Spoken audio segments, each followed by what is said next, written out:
The title for tonight's podcast is Kerouac. Just another Tuesday. We're taking over. Happy Tuesday, podcast. Let's fucking do this thing. This place about to blow. Come on, Slavinsky! PanelsOnPages.com Podcast Network is here to cover all of your pop culture needs. 2 words, nerd boner. From comics to television to movies to wrestling, Fuck wrestling. your favorite PCN hosts will keep you entertained all week long. Boobs, boobs, boobs. Peen, peen, peen. Put me in charge! He's Gandalf! Subscribe to the podcast on iTunes, look for the Pop Stars on Facebook and Twitter, and be sure to join the forums and become a member of the population. Hello. I am recording now. I'm recording now. I'm recording now. So am I. I can hear And you now. actually sound better now. Hooray! Anyway, as I was playing...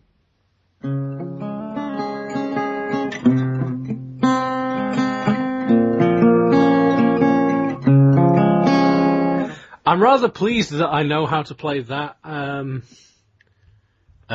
can play Me and My Baby and the theme tune for Firefly. And I've only owned this guitar since last Tuesday. Awesome. Yeah. Which means I've only been learning proper chord shapes since last Tuesday. Yeah, I've already done those and written my own song. Huzzah!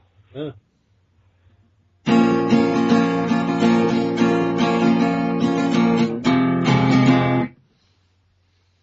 It's only a short song, apparently. Yeah. Tequila! Yeah. It's like... No. I basically invented a new genre, what it's called.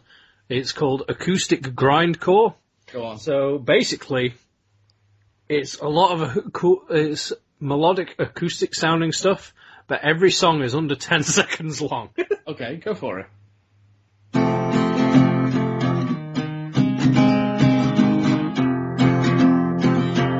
You'll die soon.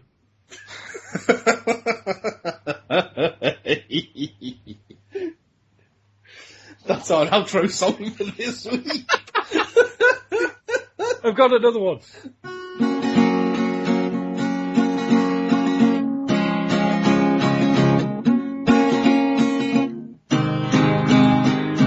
The government's pretty shit. Go on, let me try. You play me a little bit, and then I'll do the lyric. Okay. All right, hold on. Let me. I'm using a capo. I'm using a capo again. Hold on. Okay.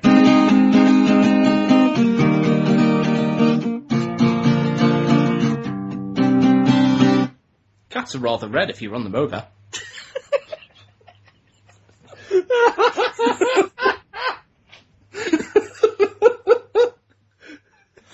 This is the best genre of music ever.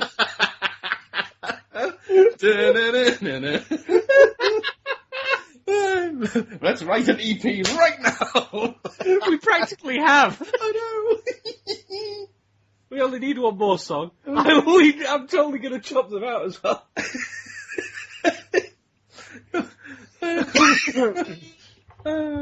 Just figure out any more chord shapes I know. Hold on.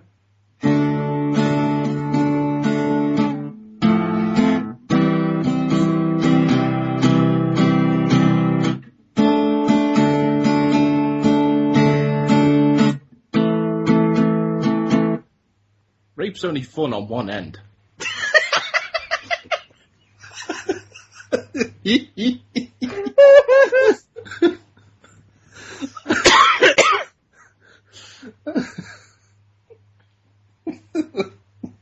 Acoustic Grindcore.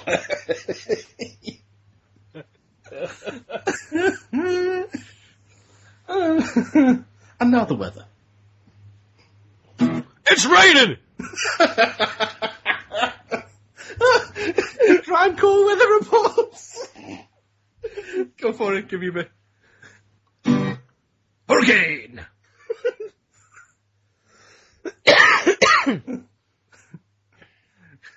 Go on, give me another one. Oh, okay. Just a chord or actually play? No, another chord. It's sunny, put cream on. Lest you burn. Add the extra bit after the silence. That's the hidden track. Yep.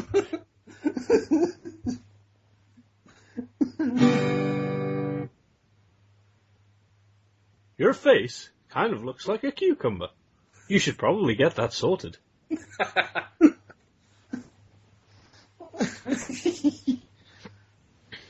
Oh, God.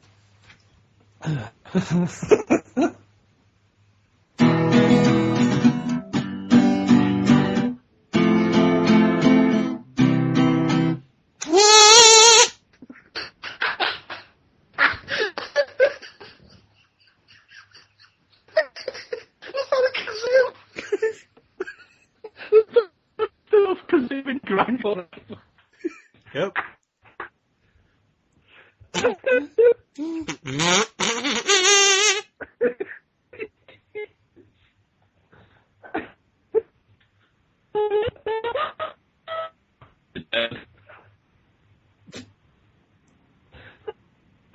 Oh, why has the connection gone shit again at this point?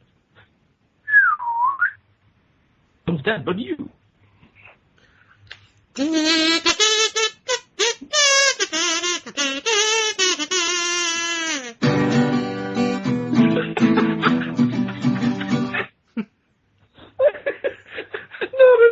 stop with the French national anthem. I have no idea why.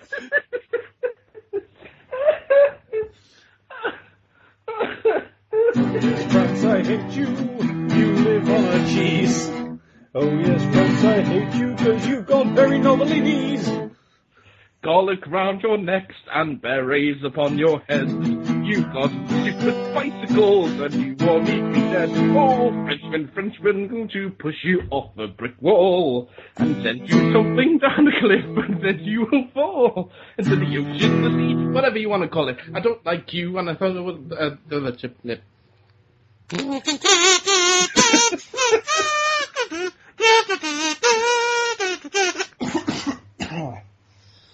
Death. That's the bonus track. Stripy jumpers and berets, all the French game. Only the French could find humour in mimes. And the nuts for commas all of the time. Trapped in empty boxes or pulling a case. Friggin' mimes are a waste of space.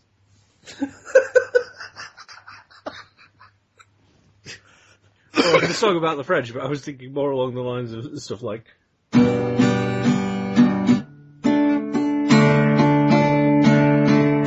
Santa is coming to rape your face! Give me one. Okay, then. Okay. I'm trying to think of chords. I'm running out of chords.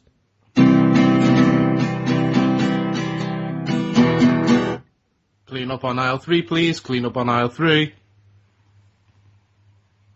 Blood and semen. Santa came again.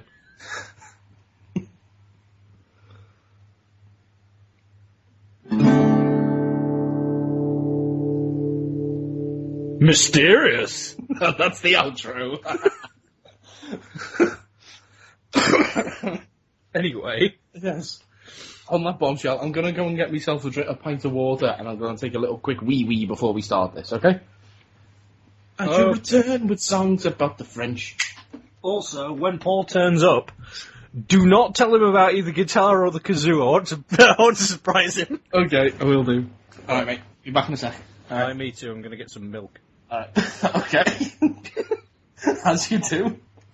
I need strong bones for this podcast. Oh yeah, that reminds me. I'm some metal. I drink milk. That reminds me. I've thought of a new voice, but I'm going to wait until you guys are both on to tell you about it. I'm like a hardcore Mr. T. Drink milk, sucker! I'll kill your parents. Drink milk and listen to Slayer. Just almost fell over the bloody iron pot. See you, speak to you in a minute.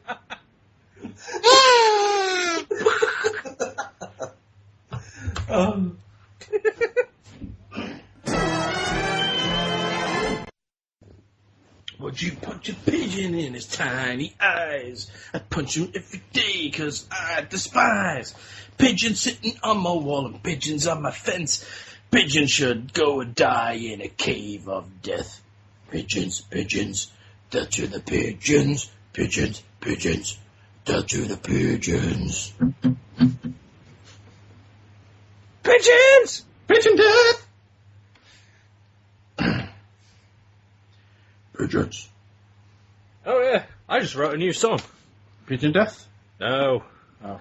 It's called... Pigeon death. It's called... One year I went to Disneyland and tried to get into the Space Mountain ride, but ended up falling and breaking my leg because of their really haphazard health and safety. And this is the letter that I sent to Disneyland in response. Give me money! And this was their reply.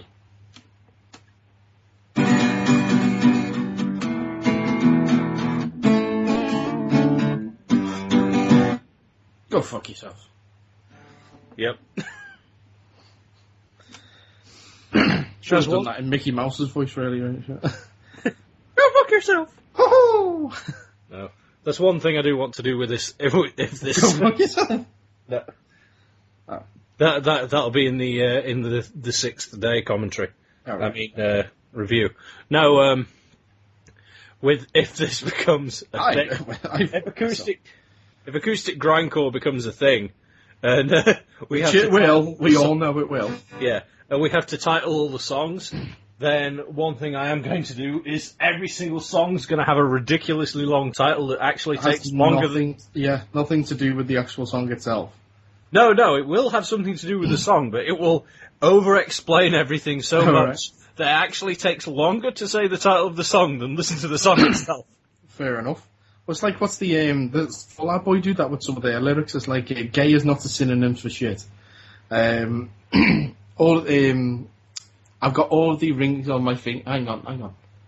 I've got all of this ringing in my ears and none on my fingers. This is another long one.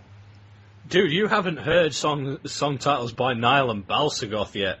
No. Nile's one of the best Nile song titles is Chapter of Obeisance before giving breath to the inert one in the presence of the crescent-shaped horns. It takes like 3 lines. I was going to say that as well. Balsagoth are even worse. Let me find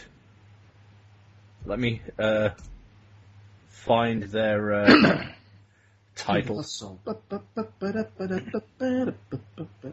Oh, it's great because I can make fun of Balsagoth now because I know half the people in the band. Oh. There we go. I mean, this is from the album called Starfire Burning Upon the Ice-Veiled Throne of Ultima Thule, which you can tell... As you do. Yeah. Oh, there we go. One of the song titles on there here is called And Lo, when the Imperium marches against Gul Kothoth, then dark sorcery shall enshroud the citadel of the Obsidian Crown. Episode 8. Do you know, I was gonna guess that as well. Yeah. It's one thing about Byron, he does have a habit of naming things ridiculously long stuff. Oh, here we go. Here's a better one from their album Battle Magic. The dark liege of chaos is unleashed at the ensorcelled shrine of Azurakai, the splendour of 1,000 swords gleaming beneath the blazon of a Hyperborean Empire Part 2. A.K.A. John. Yeah. It's probably what they call it on the set list, just John. Yeah. Hello?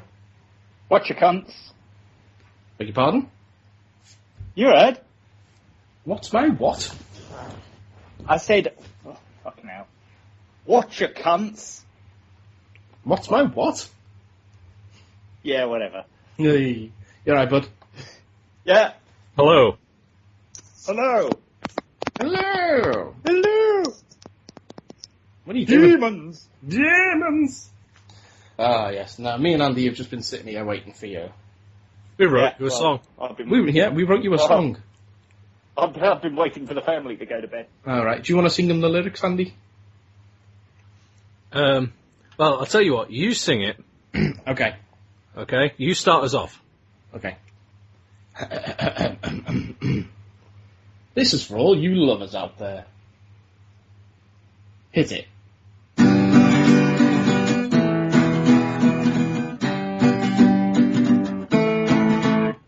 I stoved the dog's head in a Tesco car park.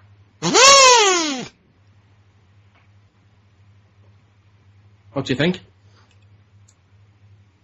Needs some work.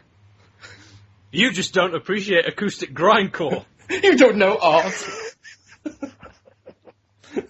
But I know what I hate. Oh, fuck you. Oh, you're one of those snobs. Oh, no, art snob. Yeah. Yeah. Yeah! Yeah. Demons! Demons! Demons and art snobs! Oh. Anyway, yes. Are we all good then? We're good, yes. Okay. Hang on a second, because I'm... We're all good, wait. I'm good. Yeah. I'm slightly unprepared. I've literally had no time to do any prep for the Doctor Who section, but I figured the only news... We have the Doctor Who section, I presume. Yeah, we'll talk about the Symphonic Spectacular. Okay, yeah. Well, there's nothing else announced at Comic-Con or anything, so there was, I didn't put any news in. Yeah, well, they deliberately didn't go this year, didn't they? Yeah, because they're buggering off around the world for some stupid reason. Yeah, I wonder why that could be. Right. To do it in 79 days. There we go. I'm just I forgot to do it in 69, if you know what I mean. Goosh. There we go. So... If the Doctor took part in that competition, wouldn't he just be able to cheat? Because he'd be like, "I've gone through time that I've done it. Seconds. Yeah, I've done it in an hour." Technically, you could do it like instantaneously. but then, even left. Yeah, I was going to say. What? They're about to start, and the TARDIS just appears in front of him. He's like, "I'm back." Not set up yet. He goes, "Hi myself, bye." I'm not allowed to cross my own timeline. Bugger off, you. So you get going. It's kind of pointless having this race now, isn't it, Mr. Fogg? Yo. Wasn't there a cartoon where they were actually animals? Better make some crisps instead. Yeah. Yes. Eventually Willy Fogg's around the world in 80 days. Yeah. Mm. It was made by the same people who make Dogtanian. Because around the world, have a lot of fun, and forget the rest of the lyrics. And they did a sequel as well, which is like Willy Fogg goes to find, I think it was like to find the mysterious city of gold, weirdly enough. I think it was something like that, anyway, yeah. Have either of you two watched Firefly? Yes. I haven't. What a silly question. Of course I've watched Firefly. I was one of the people who watched Firefly when it was first on. So I watched it before everybody else realised it was cool and it was such a shame that they cancelled it. That's the fucking hipster. Well, in that case, Paul, you'll enjoy this.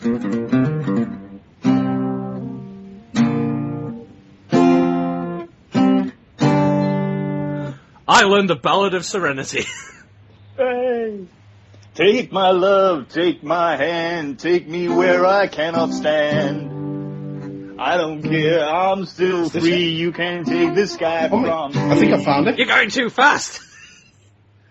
Yeah, well, we'll be out sync anyway, trying to do it across Skype. No, Yeah. We'll have to do it live We'll have to do it as part of a live show at some point. Definitely.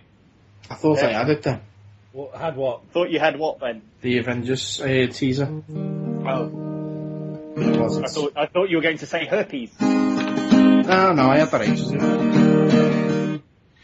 It's on everybody's lips. Speak for yourself, dude. No, it doesn't look like it's saying. Herpes, the other white meat. Herpes tastes like chicken if chicken was an STD. Tastes like chicken if herpes was an iPhone 5. Bowel cancer. Because why not? That reminds me, someone gave me a horrible look the other day because I was at work and they were like, "Oh, you tell terrible jokes." I went, "Here's a terrible joke. What's worse than finding a worm in your apple?" Who went, "I don't know what." And I went, "Cancer." You know what? They just stared at me, and I was like, "Told you." I love my iPad because when I go on my lock screen, I've got the manip of the Batman reveal photo where it's like the dark grey and dark blue costume that someone did, and then I slide to unlock, and there's a close up of the Hulk from the big banner that they did for San Diego Comic Con this year. Oh, right, where he's fighting all the Ultron robots. It's amazing. Love my iPad. Anyway, what was I doing? Oh yeah, I was doing that, wasn't I? Yeah, you Having were a having a wank. wank. Yeah. Got there first. No, you don't want to announce that too quickly, Paul. Right, okay. Now you have to eat the cookie. Yes, I am aware of what a limp biscuit actually is. It's just one of those days. Feeling like a freight train. One day, I'll quit this band. Anyway, should we do a show? Oh, yeah, it's been that long, why not? Been a while. Oh yeah, we're not allowed to do that anymore. Apparently not. Yeah. Fucking stained. Been a while, 'cause I'm a whiny bitch. Yeah, I'm not gonna let you use my music in your film. That's why I've slightly changed it and only used the first 4 words. It's been quite some time. You think we get away with that one? Yeah. And on that bombshell. Let's do a show. Okay. Because it's been quite some time. Yes. Okay. Okay. 3, 2, 1. Damn it. What was that? 3, 2, 1. 3. It was supposed to be 3, 2, 1.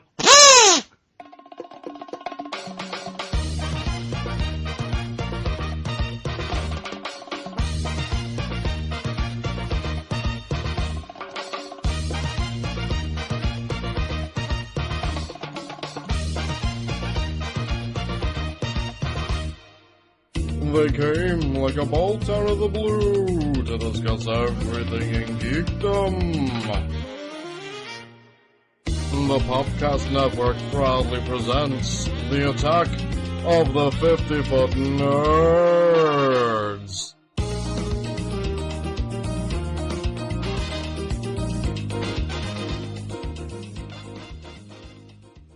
Hello, and welcome to a long-awaited episode of the Attack of the 50-Foot Nerds podcast. It's been quite some time, but we're back. Wait a minute. Hang on.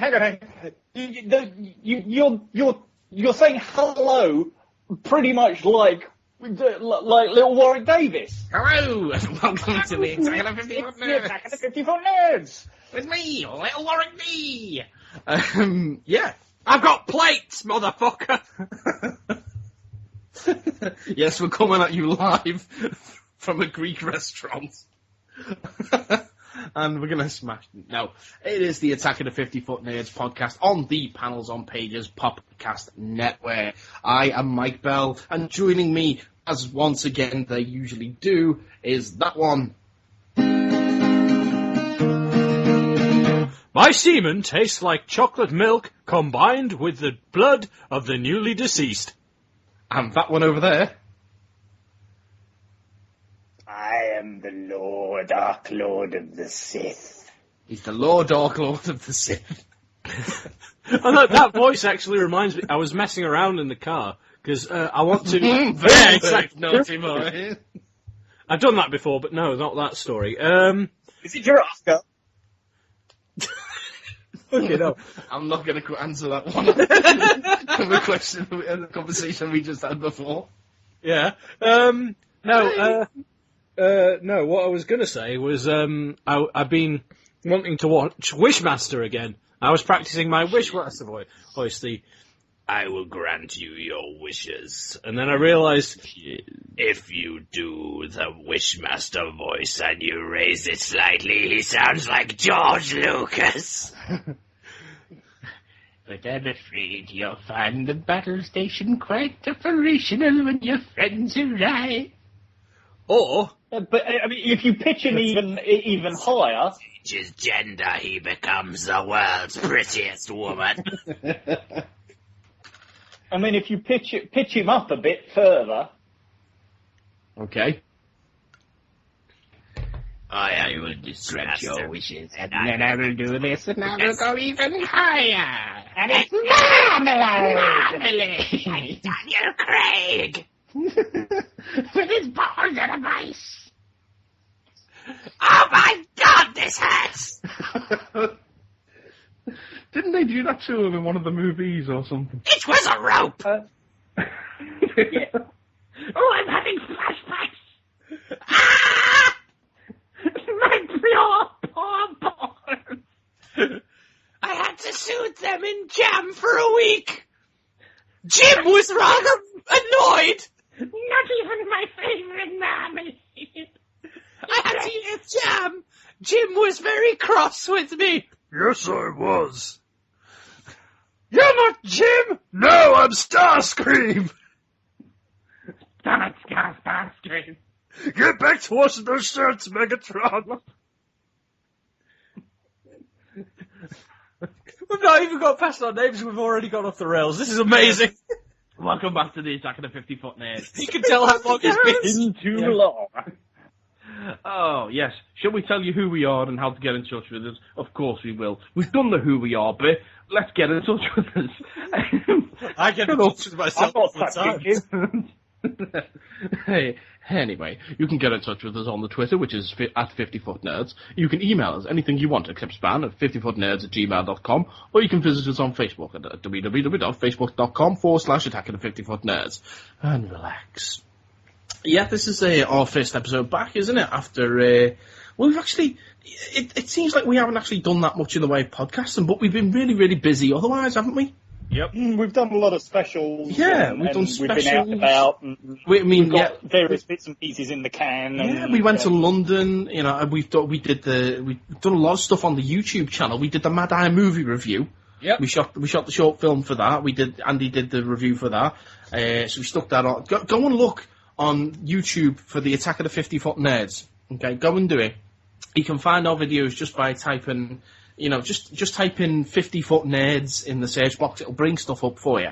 You can see, the Mad Eye movie review for Phantasm. You can see the bloopers from when we actually shot the short film. Andy just went to the Manchester Comic and Film Expo, or whatever it is, Comic and Movie Expo, yep. MCM, whatever. So yeah, Andy went there, and there's a big, 20-minute long bit of 25-minute long, really, isn't it? Yeah, something like that. Yeah, of Andy's days there, and then there's an extra video on top of that of Andy went. In fact, you tell the story. Fuck it, I'm not going to do it. Oh, basically, I went and because my sister likes to cosplay as well, so we went in cosplay for both days. Yeah, she and did. Yeah, what? Carry on. Please don't talk about my sister in that tone of voice. I will have to punch you. We might need your sister later on, Dad. That sounds wrong. I beg your pardon. Anyway, carry on. We'll need her. No. We'll need her services down the line. But no. Yeah, she's going to work in my cinema. For fuck's sake. And if people who don't know what that's referring to, go and listen to the podcast we did with Rob Deb, which is called The Griggs Glamis. Oh yeah, you bastards! We'll talk about London shortly. We'll talk about that shortly. Right. Okay, you finished Manchester. Okay. I finished in Manchester. I'm sure you did. Sadly alone. Yep, pretty much. Pretty much. What? You look in the mirror. No, I did it on one of the stormtroopers. He's white, he won't notice. Precisely. No, it was when I ran up and got change off him. I actually ran back and jizzed on them and then ran away. No, I'm joking, obviously. But, we went cosplaying, so the first day, on the Saturday, that's why I didn't get much filmed on the Saturday. You'll notice there's a lot more clips of me as Chester A. Bum than there is of me as the Spine. And the reason for that is because if you watch the video, there's a bit where I run into another rabbit that has a guitar. Yeah.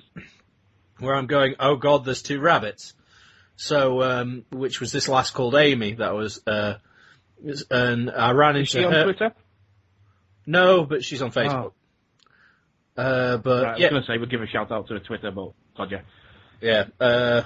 I'll mention her again. She's if you look at the image for both of those, she's basically like the one of the main people in the images for both those videos. But yeah, so we ran into her again, and her friend Rob, who was playing a fan bot called Sprocket, and we were stood. Rob on Twitter. I have no idea. I haven't asked him. Oh, for God's sakes, you know what I mean? The most basic of questions to ask people. Well, because I added them on Facebook, and seeing as most of the people I seem to know and or meet don't use Twitter anymore. Why doesn't he use Twitter anymore? It's awful. I don't know why people don't use Twitter. Everyone was like, "Oh, I never bothered with that. I got Tumblr instead." I'm like, "Fuck you, hipsters." Yeah, it's so 2010. Oh, I use Tumblr because I like to post many GIFs. and I like to watch people with coal on their toes.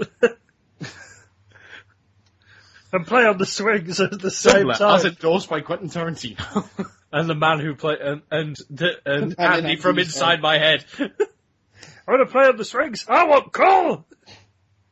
Anyway, I'm going off track again. You are a bit. Yeah, What a we ended up stood in front of the ice cream thing, Yes. and which led to us seeing Ice Cream Parade, and then they sung "Go Spine Go" at me, which you'll find a little clip on the in the video as well. Which, watching back, I thought was hilarious, because I guess I project my singing slightly more than I thought. Because it got to the bit where the spine does the really high bit, and they both actually took a step back from me. Which, watching back, that was hilarious. But, yeah, so we ended up, after that, singing in front of the ice cream stand, like singing a load of SPG songs, which for what we thought was about half an hour, but by the time my sister came back, she says, "You've been stood there 2.5 hours." I was like, "Really? Jesus." Well, we don't have all of that footage on the... No, there is various bits of it all over the internet, though. Oh, really? There's the one from that we managed to get, and then when my sister went off, there is actually a clip of a different performance of Captain Albert Alexander. All right. I'm sure there might be a little bit of a clip of Honeybee as well. I don't know, I haven't found that, but just keep looking at MCM videos. Yeah. There's also one video where, you know, at the beginning of the video, I'm filming that guy filming me, and I start going, "Camera reception!" Yeah. I found that, like, my sister, or Toby, aka Gobletographer, found he's a goblin with a camera, Gobletographer. But yeah, he one of those two found the video. So what I did was I went in as the Attack of the 50-Foot Nerds and left a comment on his thing, pointing at when he's filming me filming him, and linked it to the exact same time on our video that I'm filming him filming me. Whoa. And then just wrote "camera reception" in the comments. Nice. So, yeah, so more promo. Yes. But yeah, there was that. That's why I didn't get to do. Although there are rumours that next year it's going to be 3 days. Oh. So I'm going to, I'll use 2 days of cosplay and 1 day of actually being a reporter. Yes, please, next time, Andy. Like I said, this time I basically wanted to just go look at this awesome visual spectacle. I will point the camera at things and hopefully people will appreciate it. Next year, my plan is to go, right, there's this here, this here, blah, blah, blah, and talk a bit about it and shit. Right. Like on the first day, and then the second and third day will be basically me dicking around in costumes again. Most likely as Chester A. Bum again, because that's fun. Running up to people screaming, "Change!" Fair dues. Yeah. Also, I was slightly disappointed because Warwick Davis was supposed to be there all weekend. So I was he went to the Monty Python thing on the Sunday he was night. a little bit busy. Yes. Yeah, well, I didn't find out just about little. that. Yeah, I didn't find out about that till the Sunday. So I didn't manage to get him to sign, because I was going to be like, I'm going to be the one that brings an absolutely obscure movie for him to sign. Because I imagined everyone would be getting him to sign, like, Star Wars and Willow and all that shit. So I took my DVD of Skinned Deep with me. Nice. But obviously I didn't get a chance to get him to sign it, because he disappeared on the Sunday. So, and on the Saturday, I wasn't entirely... I think we found the signing tent, but at the time he was taking a break, and then we meant to go back, and we never got a chance. So, because singing. So next year we'll do that. So, yeah. But all in all, it was pretty fun, apart from the fact that my hotel room had no windows. So during a night, it's like, okay, time to go to sleep. Yeah, switch everything off, lay down, and all you can hear is... The intercom. Yeah, because that's like extracting air from the room or pumping fresh air in or whatever. Yeah. You get that. Yeah. Bit of a pain, yeah. No, but well, you did that. You had your little trip away, and of course me and Paul had a trip away, didn't we? We did. We had our Jolly Nerds 2 Electric Boogaloo trip down to London. Mm-hmm. And that's where, on the first day, rather the second day, the Saturday, not the Saturday, what day did we go? We went on the Monday, didn't we? We went down on the Monday, did the whole Tuesday, London experience thing. Yeah, went round all the nerdy geeky sites, of which Paul is going to be editing that together. Eventually, but we need to do Cardiff first. Yeah, well, yeah. Given that London is the sequel. Yeah. And of course, on the Tuesday evening, well, the whole time we were down there, so was the fourth nerd, Joe. Our friend Joe was down there. And he was down there with his family, so we spent a lot of time with his family, actually, didn't we? We had breakfast with them each day. Yeah. And then on the Tuesday evening, we met up with Joe and also another fan by the name of Guy, who you can find on Twitter at Guy from Cornwall. Lovely chap, fantastic beard. He's from Bristol. Yeah. A fan as in a fan of the person that we went to see. Yeah. Yes. Right, that's okay then, because I was like, we have fans? No. I didn't think we were that good. No, and then, as I say, in the evening after we met up with Joe and Guy, had a little bit of dinner, we went to the Hammersmith Apollo, where we went to watch Kevin Smith, the one and only Mr. Kevin Smith, do Hollywood Babylon live with Ralph Garman, and then a screening of Jay and Silent Bob's super groovy cartoon movie, and afterwards a Q&A with Jason Mewes. A brief Q&A. Brief. Jason Mewes. Brief, yeah. Because they were basically going to, turn the lights off on us. Yeah. But it was good fun. It was, good fun. It was great fun. It was amazing. It was awesome. Yeah. I popped my Babylon cherry. I am now a regular listener. Mm-hmm. Ralph and Kev's free funny. So that's awesome. That was great fun. I think one of my favourite there's a few favourite moments during that show. I think one of them would be when the entire audience, like 3,600 people, sang the Justin Bieber song completely a cappella. You've never heard 3,600 people shout because you're a little cunt before now.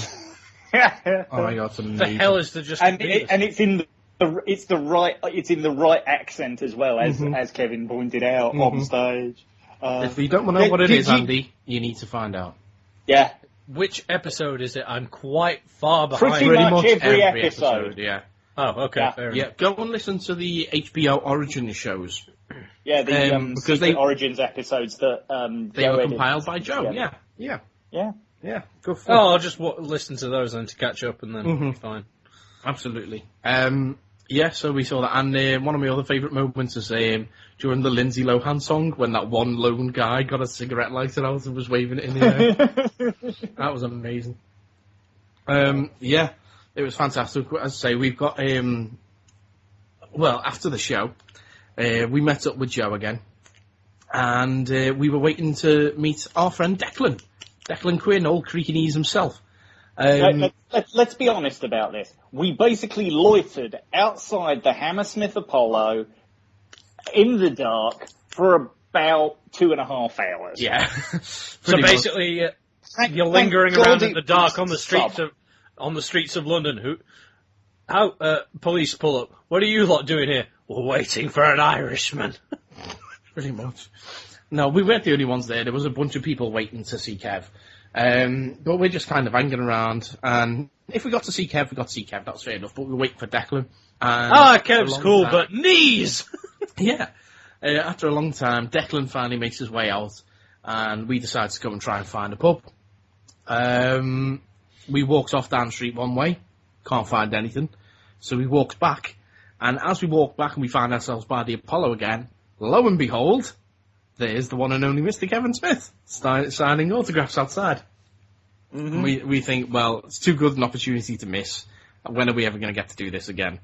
So he goes over. And, well, funny enough, the day before is I'd spoken to Joe and said, if we meet Kev, have you brought anything for him to sign? He says no. So on the Tuesday in the day, when we went out, we happened to, in Forbidden Planet in London, to find copies of Batman 66 Meets the Green Hornet, written by Kev and Ralph. So Paul buys a copy, I bought a copy for myself, and I also bought a copy for Joe. I said, that way, if we meet him, then you can get that signed. Yeah. I said, awesome. So we all had something to get signed then. So we were talking to Jay Muse at first, and about Doctor Who, funnily enough. Yeah, funny enough, Doctor Who. And we're talking to him, and we had a little bit of a chat with him, and he's trying to get us to come along to the London Comic Con, which was next week, the week after we were there. And he was like, oh, yeah, you should come down, we'll hang out and everything. We're like, well, yeah, that'd be great if we could afford it and shit. But well, yeah, he's inviting us down to hang out to Comic Con. And then after that, is we got to meet Kev, which was incredible. And I says to him, I said, thanks to you, and I said that you inspired me to start a podcast. He said, what's it called? I said, it's called The Attack of the 15-Foot Nerds, and he just went, oh, that's amazing. And I was just like, validation. That is actually what he said. That is actually what he said. Isn't it, Paul? You were right there. Yes, it is. It's actually what he said. He said that is genius. Awesome. I know. And, yeah, because I haven't told Andy the story. No, you haven't. No. And, because you kept it from me and you were like, oh yeah, you should listen to the pub thing, there's some pretty funny stuff Yeah. there. I'm like, okay. And then it starts going. Right. I'll get to that bit. Okay. I'll get to that bit. Don't jump ahead of yourself. Sorry. Yeah, so and I'm wearing a TESD shirt at this point, and he pointed at my shirt and said, "It's a great shirt." I said, "Thank you." And as he's signing my comic, I says to him, "Yeah, you know the podcast." I said, "We've just done our second ever live show." And he went, "Really?" I went, "Yeah." And he went, "How did it go?" I said, "Oh, it was scary." And he went, "Yeah, totally." And I said, like, you know, doing it at home is one thing, and doing it in front of an audience is quite something different. He went, "Yeah, totally." He said, "Totally," but he said that, you know, the more practice you get, the easier it'll get. And, you know, just having this little chat with him about podcasting, about this little shared thing that we both do. It was amazing. It's just like this little moment that I had with Kev. And then Paul was getting his comic signed, and I asked him, literally, like, the taxis there, they have to go. It's late. It's like 3 o'clock in the morning at this point. Schwalbach's literally dragging him away. Yeah, and I says to Kev, I says, would you mind quickly recording a little sounder for the show? He said, no, absolutely. So he recorded it, and I'm sure we'll play it in a second. And on the audio, he's saying, I listen to 50 Foot Nerds. He says, I get my information. I listen to, there's a bit of a brief gap when Jen is actually, the reason there's the gap is because Jen is tugging at his arm, and you can hear her going, darling, we've got to go. And he goes, and that's why he says, because he's holding up a finger to shush her, and he's saying 50 Foot Nerds like that, because he's still talking. And, yeah, he literally finished it. We said thank you, and that was it. They jumped in the taxi, and off they went. And I'll say, we'll play the clip in now. Hey man, it's Kevin Smith, and I love podcasts, and I make so many because I love them, but when I'm not making them, I listen to 50 Foot Nerds, man. That's where I get my information. That's where you should get it too. Thank you. Thank you. And that was it. He was off. He went. And it just, I felt so good because he validated what we've been doing for the last nearly, well, it's 2.5 years now we've been doing this. Jesus. Yeah, something like that anyway, yeah. Yeah, because we met, oh god, I think it's 2.5 years anyway. Yeah, anyway, Space it's a while. Monkeys. Yeah, Space Monkey, so whenever that was, yeah. I think it was 2011, I don't remember. Anyway, but we've been doing this a long time anyway, regardless. Yeah, so what we've been doing, he totally validated that, and the fact that the last thing he did in London was for us. That is pretty cool. How awesome is that? The very last thing that he did in London. And then you somehow managed to keep it secret from me. Of course, I wasn't going to tell you. Because the night before, we'd met up with Paul's mate Rob Deb, comedian Rob Deb, and we. I've got went some to the bones to Fitzroy make Tavern. about this and all. Yeah, we self-styled dork knight that he is. Yes, we had a great time with him down at the Fitzroy Tavern. Me, Paul, Joe, and Rob, and we recorded a little podcast whilst we were there. And then after what you're doing here is after the podcast ends, we're just like, let's try and find somewhere else to go for a drink. So it's not even let's find somewhere. Rob knows where to go. Oh yeah, because, that's right. Yeah. Because this is his part of the world, and he knows the after hours drinking establishment. So he takes us to this dank back alley in the middle of nowhere. We go through this little. It's not even a door. It's a hole in the wall. We go down this really steep staircase that's so narrow, short in height that Paul has to duck his head to get down there. Yeah. I did literally have to duck. He's doing the Riker lean as he's walking down the stairs. And we go in, and it's this little tiny, it probably fits in my living room where I am now.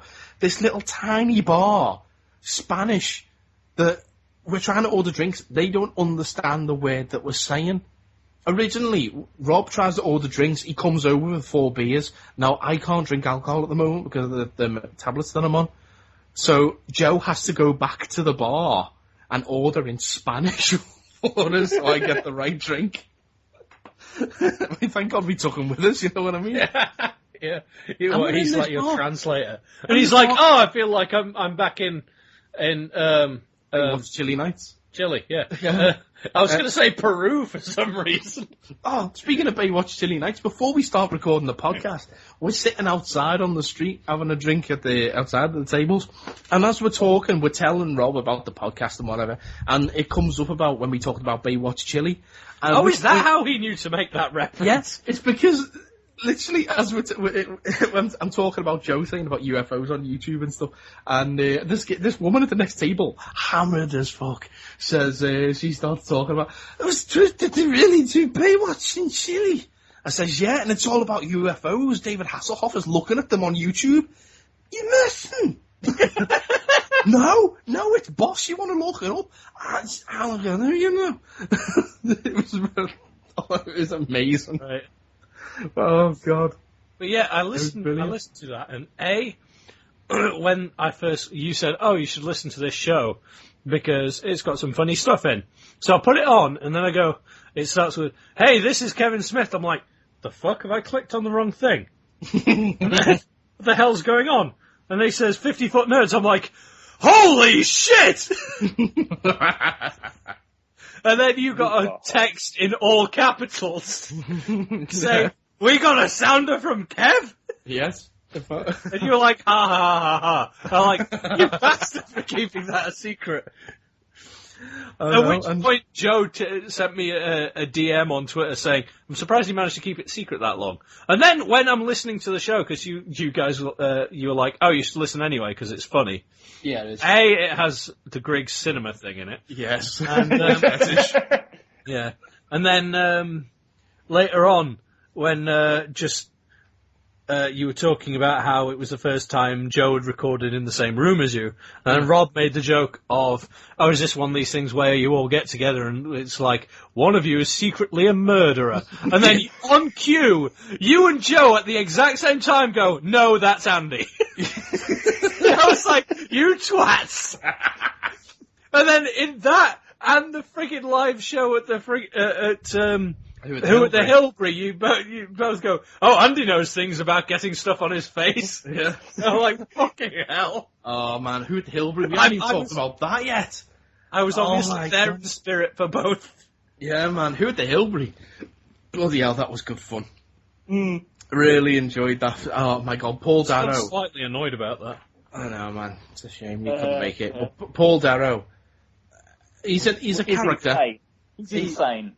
Well, I didn't want to say that, mate, because, slander and whatever. But he's certainly a character. I mean it in a lovely way, but yeah, he's bonkers. Yeah. He's... oh my god. His panel wasn't... We had him there to talk about Doctor Who. Oh! He didn't mention Doctor Who. Then you would have thought, he'd talk about Blake 7, because he was in that. He didn't talk about Blake 7. He just stood for 45 minutes and did basically a stand-up session. We had comedian extraordinaire, John Cooper, moderating the panel, and John just basically said at one point, he said, I'm not even needed here, he just kind of sat back. I've got it recorded, it's brilliant, and John said that he's given us permission to put it out as a, no, it's not that one. No, it's his panel with a different guest. He's given us permission to put on as an episode, so you will hear that soon.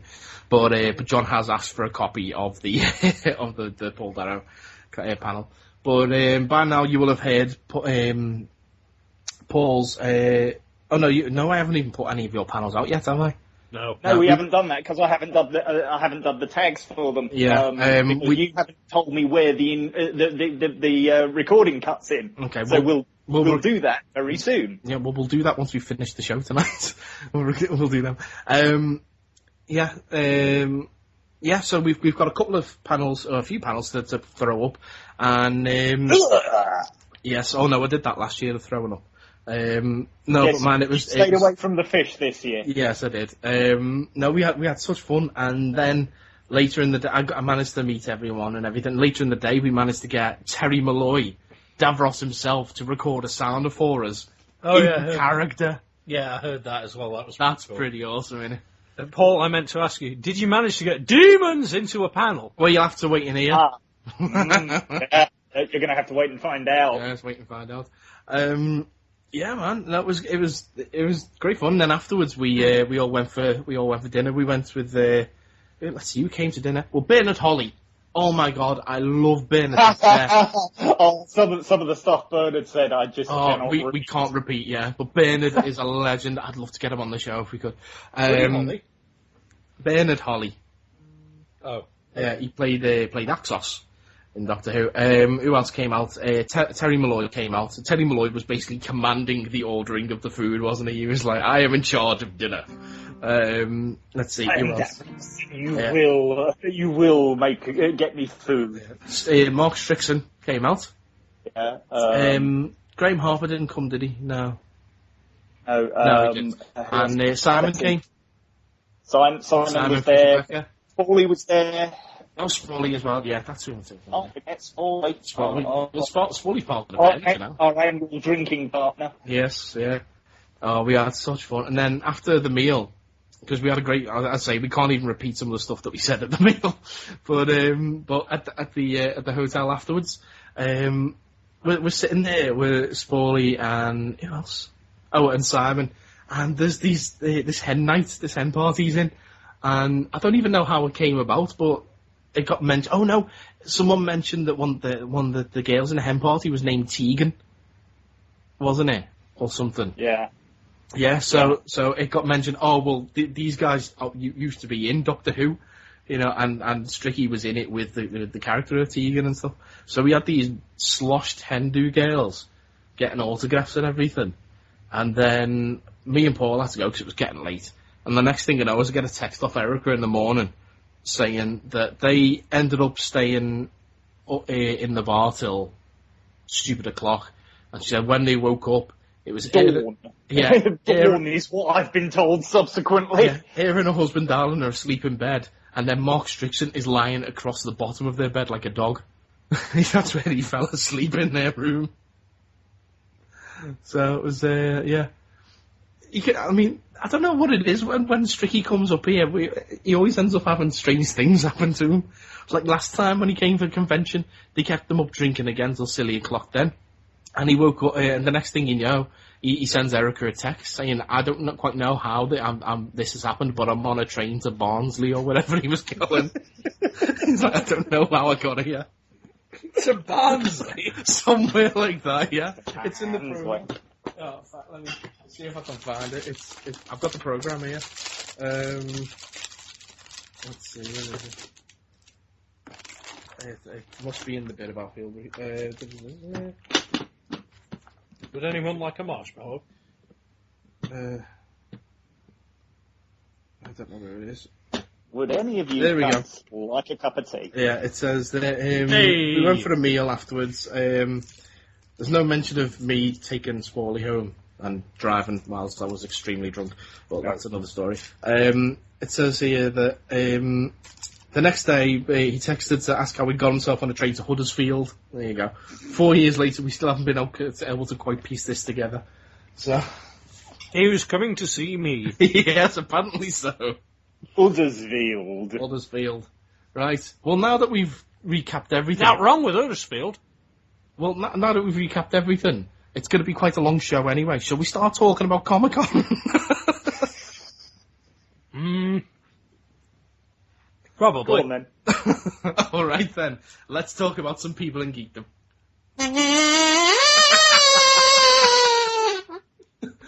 It's time to discuss people in geekdom.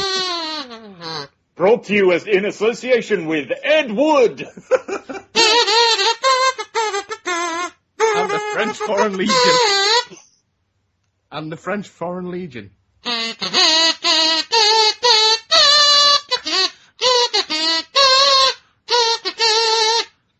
I'd tell you the reason I joined the French Foreign Legion, but I forgot. Anyway, first of all...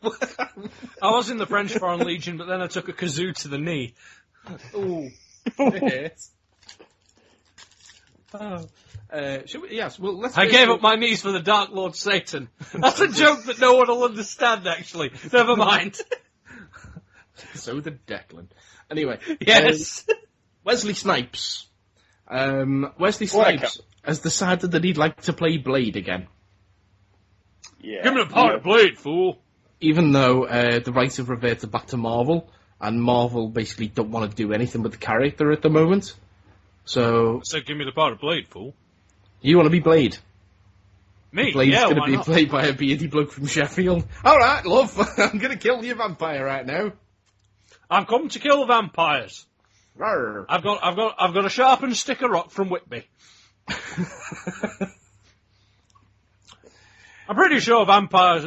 I got it specially made. It's got garlic in it. My name's Blade. B-L-E-R-D-E. Blade. Everyone calls me Blade. That's just my nickname. My real name's Mark. No, this is where they should get us to write it again and be like, oh, God. What's the new Blade film? Like, Jet Blade! Well, you joke about it, but everybody conveniently forgets that Blade is British. Yes, technically he is. Oh, well, there you go Yeah, then. I can totally I mean- play Blade, even though I'll just laugh for the first 7,000 takes. And Well, then you're Mike will not get laugh. very annoyed. Yeah.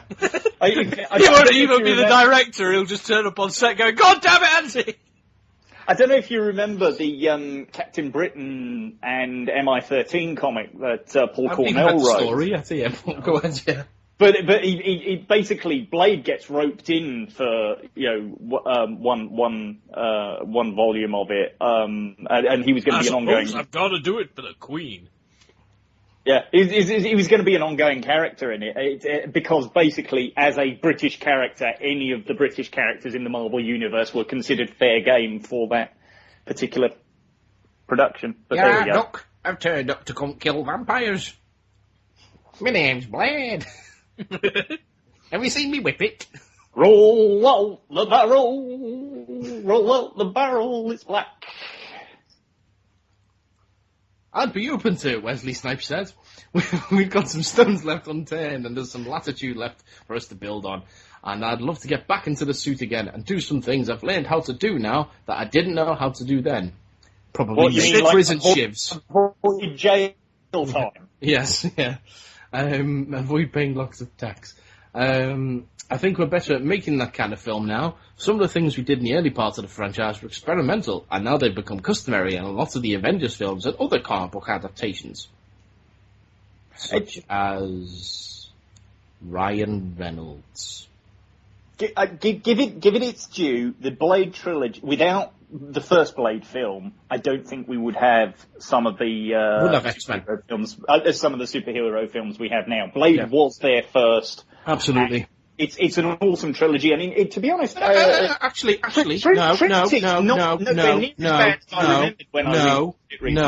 no. Blade wasn't there first. Howard the Duck was there first. Thank you very much. Fuck the duck.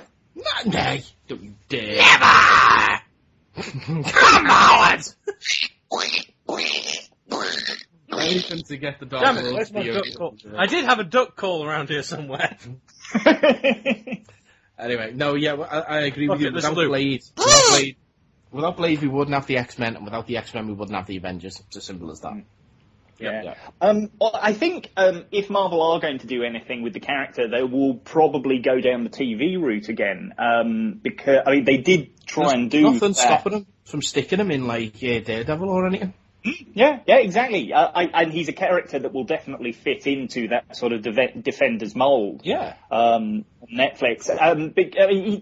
There's been a Blade TV show already that tied in with the movies, allegedly. Yeah. With, was it rapper Sticky Fingers playing? Beg your pardon? That's what the guy's rap name is, Sticky Fingers. Look him up. I don't want to look up Sticky Fingers, thank you very much. Can you imagine that Google search? No, thank you. But, yeah, I mean, it only got like 13 episodes, but from what I gather, it wasn't too bad. And, I mean, if you're interested, it's like £4 in CEX to buy the whole season. So it's probably worth, if you like the films, it's probably worth picking it up just to see some more Blade action. No, you're alright, you know. He's also open to the possibility of a Blade Twilight crossover.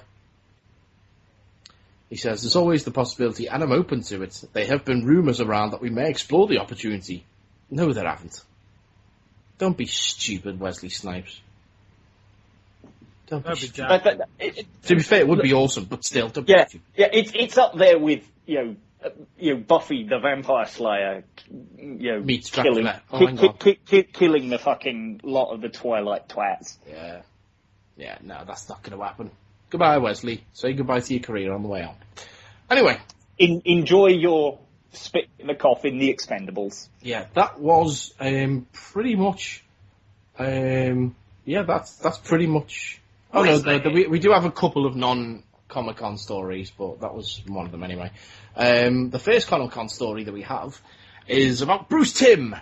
And Bruce Timm is coming back to DC Animation. We are not worthy! We are not worthy! Now, technically, he's already back in DC Animation. He did a couple of the DC Universe, the Batman celebration shorts. Like, I mean, it's no secret by now that Batman Beyond versus Batman, they did that. But he's doing a couple of full-length animated features. He's going to be doing Batman versus Robin, which is going to be a loose adaptation of The Court of Owls. Ooh. And then he'll also return to direct Justice League Gods and Monsters, which is an original storyline. So, yes. He shall write and direct that second one, so be interesting to see what route they go down with that one. Now, if you guys are looking at this story, just pay attention to Wonder Woman in that picture, because I'll come back to that later. Okay? It's the Wonder Woman from the Justice League War movie. Alright? Which picture? The picture on the story. Oh, the picture didn't load on the story, right? Oh, right, okay, well. I've got it. Yeah. I'll refresh the page and I'll have a look. Okay, well, anyway, moving on. Mark Hamill Luke Skywalker himself, was interviewed by Lizo Mazimba. I'll say that name again. Lizo Mazimba. He's got in some respects, I'm more interested that this story involves Lizo. I remember Lizo when he was a reporter on News Round. Yeah, me too, man. Me too. Lizo Mazimba, entertainment reporter for BBC News. Yeah, he's the cunt that gets to go and do all the Doctor Who, backstage stuff. Yeah, he ran into Mark Hamill at Guardians of the Galaxy, the premiere, where Mark was sporting a fantastic beard. You'd almost say Kenobi-like. You'd almost use his exact words and call it contractually obligated.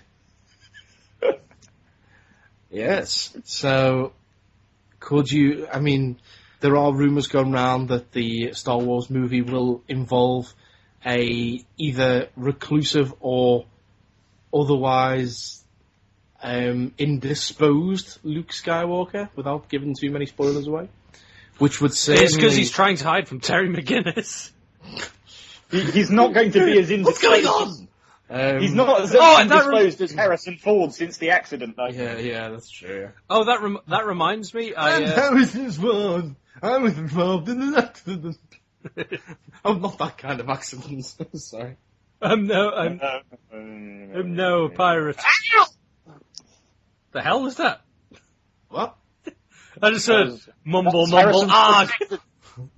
Mumble, arg? Yeah, I know who that was. No,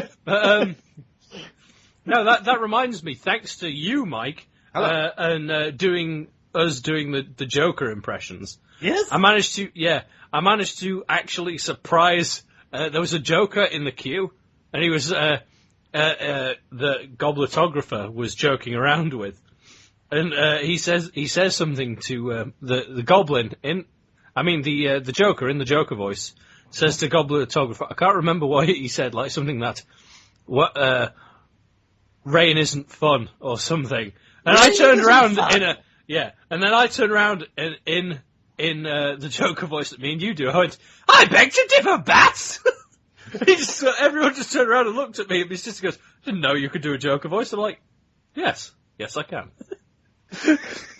Because at first he didn't know who said it. He looked back at the gobletographer, and Toby's just like, "That wasn't me. Who was it?" What was it? I saw him. I was when I was looking him up on YouTube.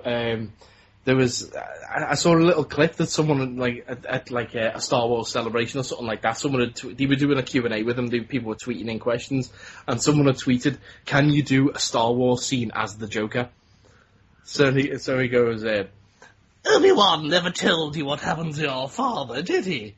He told me you murdered him. No, Luke, I am your father. No! Oh, shut up. It was brilliant. And then he was just going he started doing some of the lines from the series. Oh my god, he's just brilliant. Love him doing that Joker voice. I swear they have to do the Killing Joke with him. And he's another cunt who got to go to watch Monty Python on the final night. He did indeed. Parrots. This is a dead parrot. Anyway. Right. It has ceased to be. It is an ex-parrot. Hello, Polly!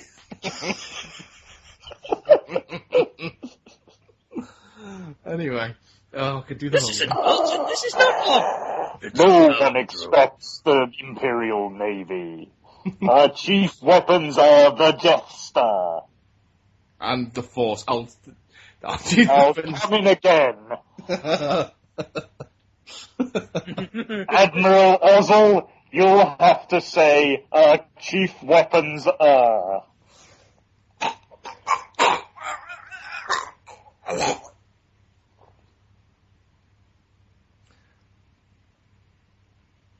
Sorry, I've just come. Spam, lovely spam. Anyway, let's head back. Let's head back. Batman. Let's head back to San Diego Comic-Con. And this is where Matt Groening decided to be an awesome internet troll, but Or like Matt Groening, am I right? No, it's Groening. He was at the Family Guy panel and decided he was going to ask some questions during the Q&A session. Okay. So first up, he said, he asked the question, do you have any advice for a struggling young animator? Okay. Says millionaire Matt Groening. And then he asked, what's Matt Groening really like? And then he finally asked, can you guys kiss my ass some more? I love him. Absolutely love have you watched the 5-minute clip show they've put together for the Family Guy crossover? Yeah, man, that's awesome. My favourite bit is the prank phone call. There's Your sister's been raped. Oh my! You always jump to the punchline, don't you? You have to set it up first.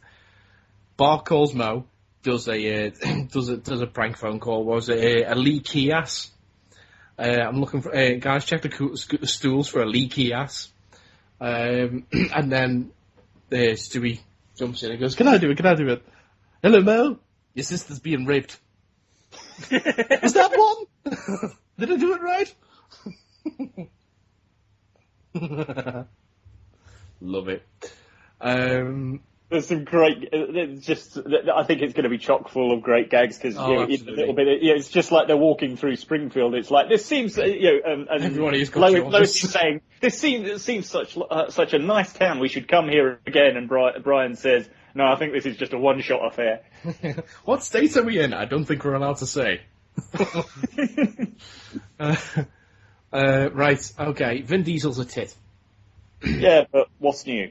Yeah, this is Vin Diesel again back at the Guardians of the Galaxy premiere because he is Groot. He decided, I'm going to wear. Hang on. I'm going to wear some stilts so I look as tall as a tree. Yeah, Vin Diesel wore stilts to the premiere of Guardians of the Galaxy. Right. Because he's a tit. But I'm looking at this photo of him on stilts next to Karen, and Karen's not exactly short, is she? No. So every time he looks like he's going to fall over on them. I just like the expression that he's got on his face in that picture. He's like, "Huh? I'm Groot. I'm going to fall over. Groot! Groot!" I am Groot after the accident. Oh God! But he wasn't the only one to turn up with a weird accessory on the blue carpet, as it was. No, James Gunn, director of the movie, decided to come up as King of the Raccoons. As you can see, look at the photo. I'm looking at the photo of James Gunn. I am the Raccoon King. You will all follow me. He's turned up with a raccoon on his shoulder, and he's just like, "I am the Lord of Raccoons. Kill the humans." It's just weird. But yeah, everybody will follow my orders now. Well, Karen looked fit, so I don't care. Is that the voice for James Gunn, is it? You've finally seen the trailer I am for James Selfie, Gunn, Lord of Raccoons. Awesome. Yes. Meanwhile, Chris Hemsworth turns up and he's like, "Am I the only guy dressed normal?" No, Chris Pratt looks normal. Yeah, Chris, whatever his name is. He does look a bit confused though.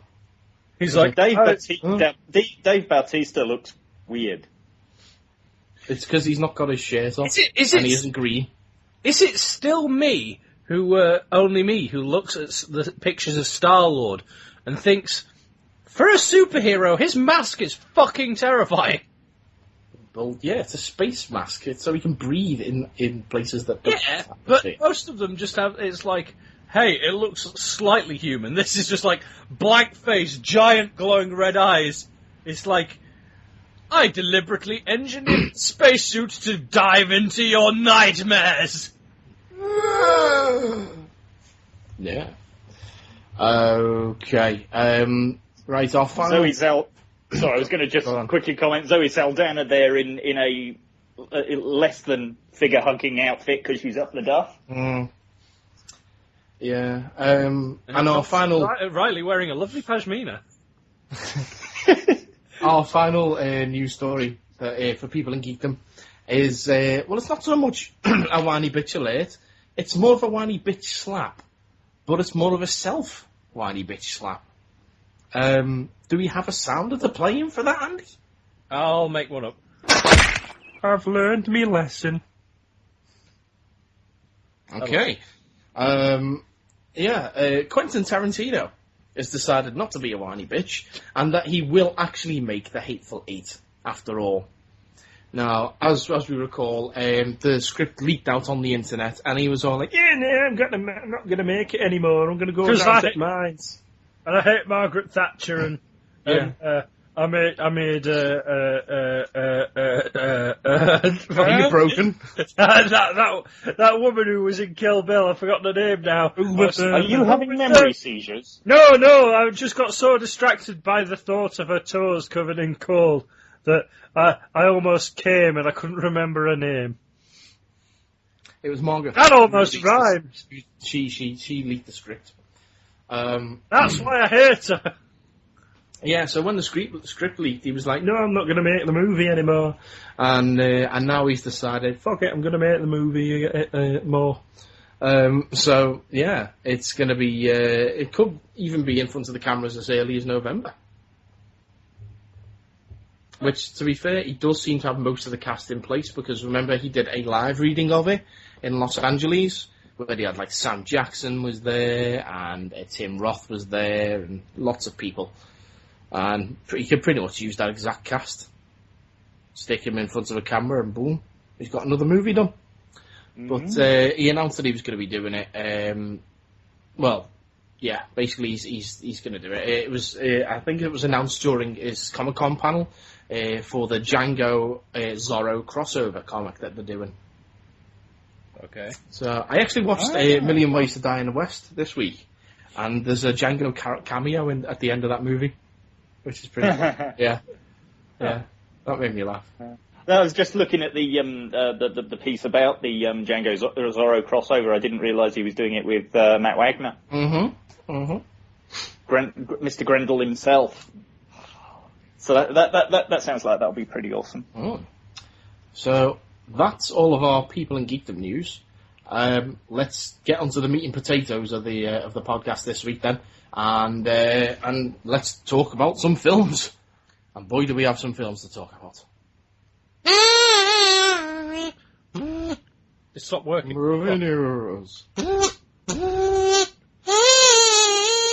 Films. All right, we waited for it. We finally got it. At the DC panel, we got Wonder Woman. Gal Gadot, first look at her in the costume. I'm pretty happy with that. Fire the Gal Gadot cannon! Gal Gadot? Whatever. I fired my Wonder Cannon, I know that much. Oh, yes. Yeah, Gal Gadot, I mean, that is perfect. That is absolutely perfect. The sword looks a little bit short, but I mean, the lasso of truth is there. She's got the eagle on the breastplate there, and even on the breastplate and also around the belt area, you've got the W symbol. So, yeah, she's Wonder Woman. I did have an independent opinion from Yoshi. Oh, really? Who basically said she looks like Kim Kardashian in a Xena outfit. There is a little bit of that going on, yeah. I think that's more to do with the Photoshop on the actual image. But, I mean... But as I pointed out, Wonder Woman's been a warrior princess a heck of a lot longer than Xena. Well, there is that, yeah. Yep. I mean, the skirt is short enough to be very acceptable to my eyes. But also at the same time, you would believe that as warrior armour from an Amazonian tribe. And let's face it, we all knew that Zack Snyder was going to get this right because he's done 300. He knows how to make gladiator armor. You know what I mean? And how to make that look good on screen. So there was no way he was ever going to fuck this up. And well, I don't know. Do you seriously think that the Spartans would run around in, 6-inch heels? No, yeah, okay. But, you know what I'm saying? Is it's perfect. It's absolutely perfect. And he's gone mysteriously silent. Sorry, I just had to finish off. I would have expected you to have used your kazoo. It's a fair point, I should have. Okay. Ladies. I just... It's perfect. I can't wait to see her in action now. I think that'll be the true test. Until then, I'll just watch the porn. But... I mean, going back to the Wonder Woman image that we saw earlier, if they weren't going to go for a direct translation of the classic costume, because there was a lot of talk about whether they do the long trousers and the jacket version that we had recently, I would have happily gone with the Justice League War version. I think that's a great Is that the one that I reimagining. couldn't actually... Yeah. Open. Google it quick if you need to. I thought that would have been a great, compromise, really. I mean, yeah, there's no cleavage, but still, it's not necessarily needed. But really. I thought it would have been a good compromise, yeah. So, I mean, what say you guys? Oh, show me Well, the yeah, picture. it definitely fits with the style we've seen so far for what Superman already looks like, what Batman's going to look like. So I now you see it, you can't kind of imagine any other. Over the years, the Wonder Woman outfits that worked were the ones that pretty much stuck to the iconic look. Yeah.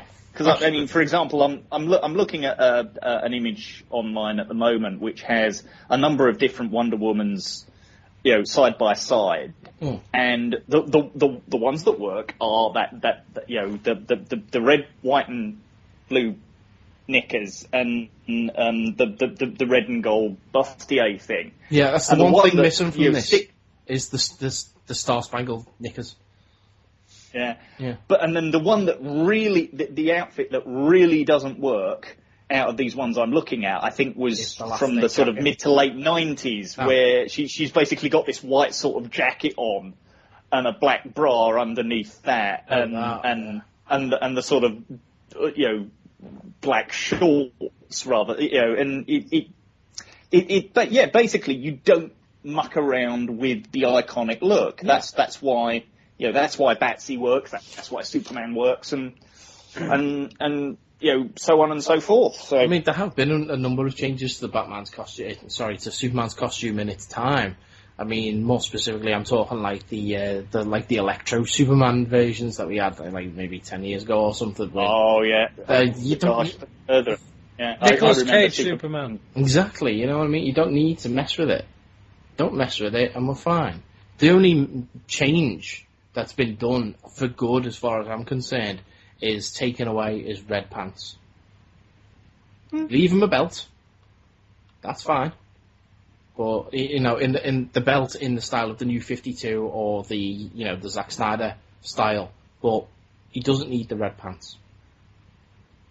So Batman does need his black pants though. It's weird. I can't see Batman without them. Even New 52 Batman has got black pants. Does he? Pretty damn certain he has. Let me have a look. I don't make it my business to look at Batman's crotch that often, to be honest. Pretty certain he doesn't put the pants, yeah. Where are we? What did you do on the podcast last night, Mike? I looked at Batman's pants. It'll be in the description. New 52. It will be now. No, he doesn't. Does he not? Oh, I thought he did. My mistake. I apologise. Oh, you know what I was reading today? I was reading an article about, just on the subject of Batman there for a second, I was reading an article about in-jokes that are in Game of Thrones. Right. And there are loads of No, DC... he has got pants, but they're not black pants. There are loads of DC references in Game of Thrones, including one of the house crests is actually so it's a white, half yellow shield with a black bat on it. It is the bat symbol. Nice. Yeah, he's definitely got pants. Fair enough. Yeah. Anyway. And Paul, I was about to throw my headphones across the room just in case you were going to Game of Thrones spoilers me. No. Oh no, I'd never do that to you. It's just an in-joke. Yeah. That's fine. It's I almost punched the chef at work the other day for that. Really? Yeah. How far have you guys got with Game of Thrones? Have you watched it? I'm like a couple of episodes away from the end of Series 4. Yeah, I'm about halfway through Series 4. Right, okay. At this point, like, no, I don't know when, because, fuck. I don't know when anything happens in the show, so I can't tell whether I'm giving spoilers away from the end of season 4 or not. Best not to say anything. You know, but she said something, because I was making a joke, and then about one of the members of the cast, and she goes, "Oh, he's dead." I'm like, "What?" And she's like, "What, do you not watch that?" I'm like, "No, I've not watched any of it yet. Thank you for spoiling it, you fuckwit." And she's like, "Oh, I was just joking." I'm like, "No, you fucking weren't." And now I'm really annoyed. Although then my sister just went, everyone says that all the characters could die at any moment. I'm like, well, that would make it, if I follow everyone's advice to watch Game of Thrones with that mentality, what would be the point in me watching it? Because I'd just be sat there going, there's no point getting invested in any of the characters because they're all going to die. Yeah, but you say that, but you do end up getting invested regardless, even if you didn't want to.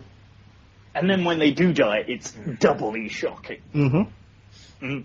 Which is why what I'm going to do is I'm going to get the DVD of Season 1, watch that, then read the books, and then watch the series. So, fuck the books.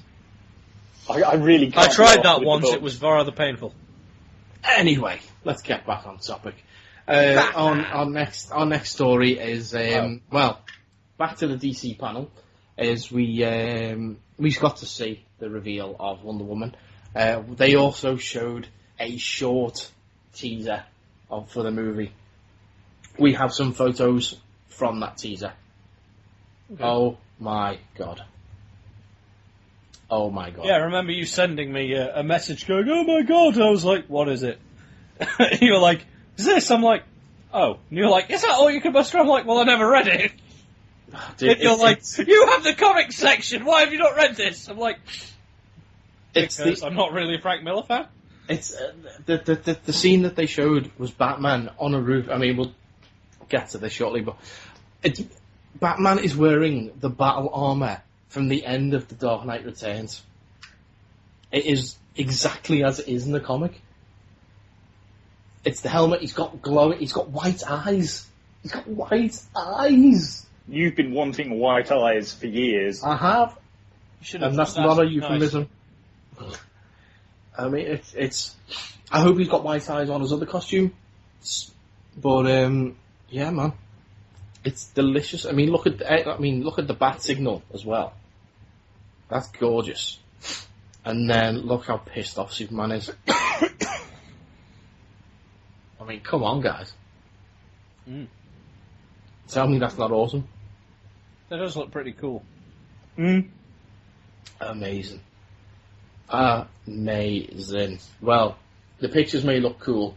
Let's see your reactions in a little while. Next up, we got our first look at the Vision at Comic-Con. The Vision, of course, confirmed to be in Avengers Age of Ultron. And Marvel decided to release a series of interlocking character posters. First of all, they released, I believe it was Captain America and the Black Widow. No, it wasn't. Was it? Oh, I don't know. I think it was Captain America, Black Widow, and the Scarlet Witch. Then they released. Was it? No, it was Iron Man, the Scarlet Witch, Captain America, Black Widow. It was Hawkeye and Quicksilver, and then finally Thor and the Hulk. And on Quicksilver's poster, you can see floating up in the top left-hand corner. You can see the Vision. Oh yeah. Now, granted, he's got his back to us, but he's definitely got a yellow cloak. He seems to have his yellow boots. He's definitely got some kind of belt or pants situation going on. And you can't really get a good glimpse of his colour scheme, but I reckon he's green. So he's got the correct colours. What a shame about we left that the colour for the Vision needs to be green. He's supposed to look a little bit like the Incredible Hulk, you see. And only 4 people laugh. So, I mean, let's just talk about the image in general. We're 3 of them. Let's just talk about the image in general. I mean, if this is what we can expect from the movie, the Avengers are fucked. Because they are swamped by Ultron bots. Well, there's another teaser image that they released, I think, today, or certainly more recently, which is Captain America's shattered shield. Mm-hmm. So they're basically going, this is the... movie audiences haven't seen this, but if you read the comics, you know that this symbol means it all looks hopeless, but they're still going to win. Well, maybe some moviegoers have seen it. We'll get to that in just a moment, Andy. So, I just mean that it's like every single time in the comics that they want to show, oh shit, things just got real. Captain America's shield broke. I'm sure we've covered this before. Oh yeah. Where we've talked about, to say that it's made of vibranium, which is supposed to be nigh on indestructible. His shield breaks a lot. It's actually in the comics. It's made of a vibranium adamantium alloy. Yeah, so and then the 2 most indestructible metals in the universe. Yeah, it constantly breaks. I know. I mean, the only time I remember I've never been a great Marvel reader, but one of the things I remember reading where it got broken, and they basically had to use the whole. It was the end of Secret Wars, and they used the Beyonders' magic to put it back together again. Good Christ! No. Right, yeah. I think I've got that. Yes. Okay, so, right, next is we're going to talk about what happened in the Marvel Studios panel. Now, this panel took place on Saturday at 5:30 p.m. in San Diego, which was 1:30 a.m. in the morning in the UK. I stayed up, even though I had to be up very early on Sunday morning. I stayed up late, and I followed the live blog from comingsoon.net. And they also followed it with the guys from the Panels on Pages Network on the population on Facebook. And by God, we had a laugh. If you want to go back and read through the comments, it's about 60-odd comments, but it's funny. There's a whole bit, there's a bit about me watching it in my pants and stuff. It's very strange. But anyway, information that we got. First up, Ant-Man was up first. Beg your pardon? Okay, that's a flying ant there. Yeah, I was messing around with my kazoo. I think I broke it. So Ant-Man, first of all, they showed like a trailer of like all the best bits of the Marvel Cinematic Universe up until now, and then they brought out the Ant-Man team. Hey, do you remember that bit where Ed Norton First up was the new director of Ant-Man, Peyton Reed. The hell happened to Edgar? Edgar got fired. What? Why? Or he quit, or something. It was a mutual decision. Basically, there was artistic differences. Yeah. Basically, he left the project. They brought Peyton Reed on to direct, and they also brought in, is it? I'm sure it was like Judd Apatow or something to help beef up the script or something, isn't it? and now there's somebody else on it. Yeah, there's some. So basically, it's going to be a so they superhero don't version have of a a film. final script yet. Yeah, pretty much. Yeah, but So it's going to be like superhero Zack and Miri make a porno. No. It's the guy who wrote Anchorman. That's the guy who they brought on to do this. Anyway, Superhero Anchorman then. Yeah. So they bring out Peyton Reed. Now there's some conflicting reports as to whether he got booed or not. Will you stop eating? Sorry. Unless they're cheddars. They're like mini cheddars. But bigger. No, actually, they're jumbo dry roasted peanuts. Stop sticking nuts in your mouth while I'm trying to talk. They're like dry roasted peanuts, but bigger. Yeah. But jumbo! So, yeah, Peyton Reed. Then they bring out Michael Douglas, who is, of course, playing Hank Pym in the movie. They then bring out the guy that I saw the picture of, and I was like, I recognise him, and I don't know why. Because he's Michael Douglas. Oh, God. If you don't recognise Michael Douglas, there's something wrong with you. Saying that, you have only seen like 4 movies in your life, so... And 3 of those were black and white. Yeah, and silent era. Oh no, the train is coming towards me! Dun, dun, dun, dun, dun, dun, dun, dun, dun, dun. Yeah, pretty much, yeah. There's a bloke playing an organ in the corner. How is this Charlie Chaplin chap, anyway? Yeah. Who is this Laurel and Hardy of which you speak? 3 Stooges, you say? Anyways, yep. So Paul Rudd comes out next. He's playing Scott Lang, who's our hero of the movie. And finally, next up came Corey Stoll, who is going to be playing Darren Cross, who will become Yellow Jacket. Now, Yellow Jacket is, in the comics, one of Hank Pym, the original Ant-Man, Hank Pym. Hank Pym has mental problems, shall we say. Wife-beating shit? Well, yeah.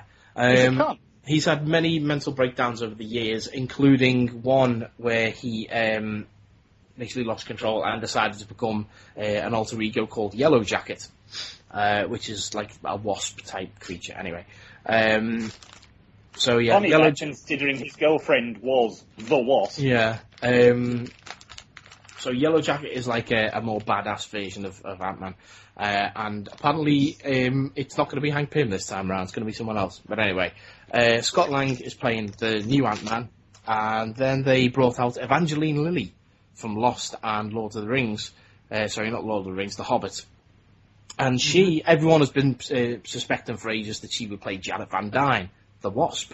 No. She is going to be playing Hope Pym, who is the daughter of Hank Pym and Janet Van Dyne. So Janet will be in the movie. They haven't said who's playing it, but Janet will be in the movie. But she seems to be involved in some form of accident that in turn is what causes Hank to stop being Ant-Man back in the 60s. So he has the Pym particles, that technology, and then his business, Pym Industries or whatever, is overtaken by Darren Cross. It's like, like in Iron Man, where Obadiah Stane takes over Stark Industries. Basically, where the dude turns up and he's like, I'm going to make an Iron Man that's better than yours. I call him Iron Man. Yeah, that's essentially the same plot as this movie. Is I'm going to be Yellow Jacket, not Ant-Man. And so what Hank Pym does, he goes, well, I don't like this, so I'm going to recruit someone else to be Ant-Man instead, and he's going to steal all my technology back. So now the movie officially... Hang on. Isn't that kind of the plot of Armor Wars from the Iron Man comic? Basically, Tony Stark wants to take back control of his technology. Pretty much. Isn't this basically just the Marvel version of Batman Beyond? Yes, it's very similar, actually, yeah. Basically, some young guy sneaks in and Hank Pym's like, look at all my things! And then he's like... Is that how he talks? Hello, I'm Hank Pym! And I'll put my pants back on now! It's nice to meet you. I can basically... see certain parts of my anatomy, or make them grow to gigantic sizes. He's basically like. Would you like some Pym particles? He's basically walking around the streets with some sort of high-tech cage, like a 21st century version of the kid from the that dude who the dude that's he's like Pym particles, come get your Pym particles, Pym particles, come in, aha, got you. Hello, Scott Lang. It's nice to meet you. And then he runs off stroking his beard. Well, this is, I mean, to be fair, he's going to be played by Michael Douglas. We should write these The films. man who claims he got throat cancer by licking too much pussy. So What? That's true. That is true. When Michael Douglas caught throat cancer, that's why he said that's his excuse. That was exactly what he said. It's pussy. Yeah. In that case, it's worth the throat cancer. Exactly. Yes, but remember, it's Welsh pussy. Giggity giggity goosh. I've never had Welsh pussy. Boyo. So I can't think of the word boyo without thinking of Declan. Silver spheres. Boyo. Anyway, yeah. So that's the plot of the movie. And I just say I was thinking about Declan's silver ball. No, we'd rather you didn't. Oh gosh. Damn it. Now the character of Hope Pym is not completely made up. She did exist prior to this in the MC2 comics universe. She is the daughter of Hank and Janet from the future, who inherits the mantle of Wasp in the future and what have you. So presumably she will be the Wasp in this movie as well. So they're ignoring the next Avengers film where it's like... Oh, that's totally out of continuity anyway, so don't just ignore that. Oh, so she comes from the same universe as Spider-Girl, Mayday Parker. Yeah, exactly, yeah. So they... The character called Mayday Parker? Yeah, that's the name of Spider-Girl. Spider-Girl, yeah. Peter Parker and Mary Jane's daughter, Mayday. Yeah. Named after Aunt May. Yeah, so call her May. You don't call her Mayday. Well, people do call her May, but her full name is Mayday. It's like people call you Andy. Your name is Andrew, you clown. Well, how do we know more about this than Andy does? That would be like naming your child Fire. Or naming your child Rape. My friend has got a daughter called Flame. What's your point? Has he? She has, yeah. Oh, Jesus. Anyway, so Still the a movie... daft name.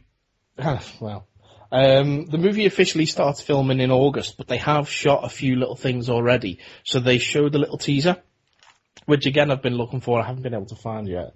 It's basically Scott Lang in the suit, trying to use the powers and everything like that, communicating with Hank. And Scott's trying to convince an ant to do his bidding, but it's not really doing anything and what have you. I told you it was fucking Batman of the future. It is, basically. So then as they're showing the footage, they cleared the table out, and then they brought out Robert Downey Jr. throwing roses into the crowd. They brought out Jeremy Renner. They brought out the dude who plays Thor, whose name I've forgotten. Chris Hemsworth. Chris Hemsworth, yeah. They bring out Chris Evans. They bring out Aaron Taylor-Johnson. They bring out Elizabeth Olsen. They bring out Samuel L. Jackson. They bring out James Spader. They bring out Paul Bettany. And basically a few other Marvel people, to the point where there was 13 people on the stage. Okay. I think the only main person you didn't mention was Mark Ruffalo. Oh, Ruffalo, of course, yeah, my bad, yeah. Yeah, let's forget about Hulk, why don't we? Sorry, yeah, because he's not Edward Norton. Hulk smash! So they start talking about the Avengers and blah, blah, blah, blah, blah. At which point, they decided to show some footage from the movie. Now, I don't have the footage, but I do have a very detailed write-up. Okay, so if anyone doesn't want to hear about this, then Andy, you can fire the spoiler cannon. Fire the spoiler cannon! Okay, So, we start with the Avenger. Actually, I'll credit this guy who wrote this. This is by a guy called Snacked on comicbookmovie.com. Okay. He says, we start with all the Avengers, Maria Hill, and even Rhodey, chilling in the Avengers Tower in what feels like an after-battle victory party. They're all dressed casually. Even Are they Thor... eating shawarma? No, they weren't now. Even Thor has casual clothes on and has hair pulled up into a ponytail. They're just hanging out, drinking, joking, and then Thor puts his hammer down on the coffee table. Clint Barton makes a comment about how the whole no one else can pick it up is like a circus sideshow. And he sounds dead snarky. Tony says, if I can pick it up, do I get to rule Asgard? Thor says yes, and Tony remarks that they'll have to look at the wench clause. He sounds a little drunk, but he's not hammered. Madame too. No pun intended. He tries to pick up the hammer, and he fails. He says, I'll be right back. Cut to, he's got an Iron Man glove on, and he's trying to lift it and failing. Cut to, he and Rhodey with their gloves on, both trying to pick it up. Tony says, are you even pulling? I beg your pardon? Yeah. So there's no joy. And then Clint Barton also tries, but no luck. Throughout the whole scene, Thor is just sitting on the couch and he's laughing, looking quite amused. Banner gives it a go, straining so hard that he actually looks like he's starting to Hulk out. But then he stops himself and he's all growling, trying to calm himself down. And everyone's looking at him like, oh shit. Black Widow doesn't even bother, saying that it's not a question that she wants answering, whether or not she's worthy. Then Cap has a go. The hammer wiggles a little bit.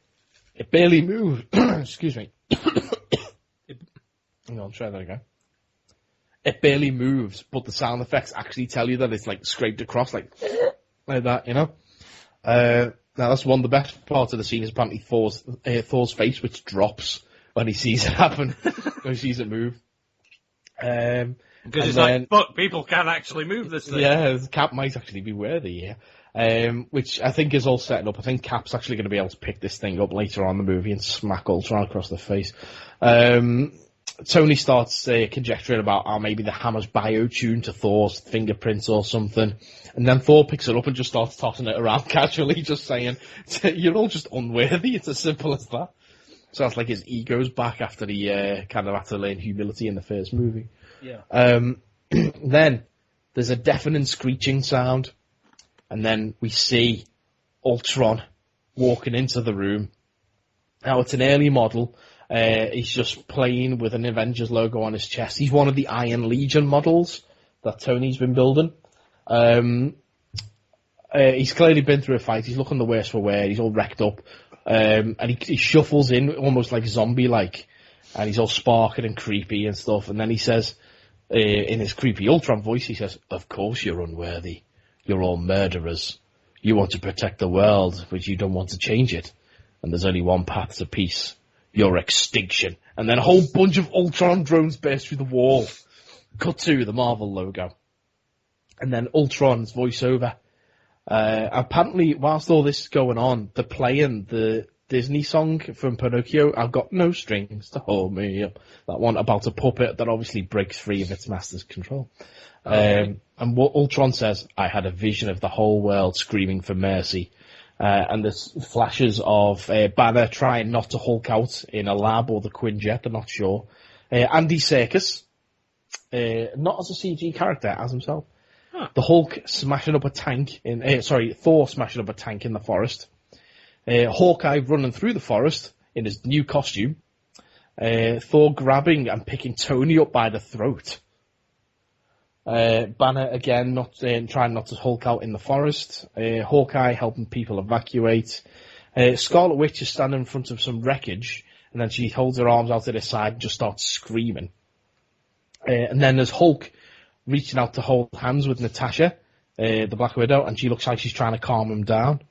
And then you got Scarlet Witch again, shooting red energy beams out of her hands. Then there's Quicksilver running into a building, looking for something. And then Tony saying, it's the end, it's the path that I started us on, nothing lasts forever. And then there's the Hulk versus Hulkbuster fight. Hulk is screaming, squaring off with the suit.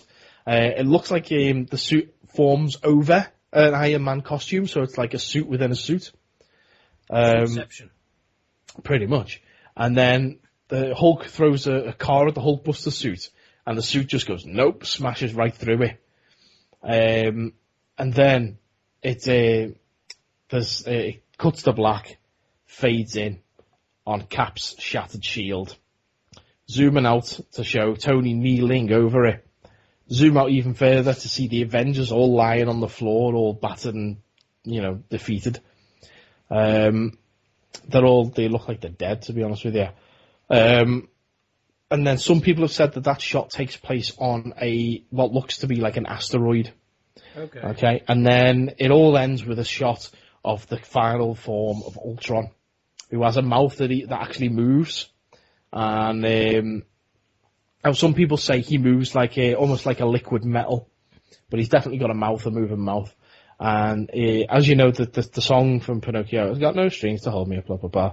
And then also finalizes the song by just going, there are no strings on me. Boom, that's it. Nice. Yeah, that sounds amazing. And I've been looking for the footage. I can't find it anywhere. So, yeah. So that's what happened at the Marvel panel. Oh, no. There was one last thing that happened at the Marvel panel. Aside from announcing Guardians of the Galaxy 2 and the release date for that, which will be exactly 3 years from today. So, 2017. Three films a year? Yeah. They did actually say there's one last person they'd like to bring out on stage. Thanos himself, Mr. Josh Brolin.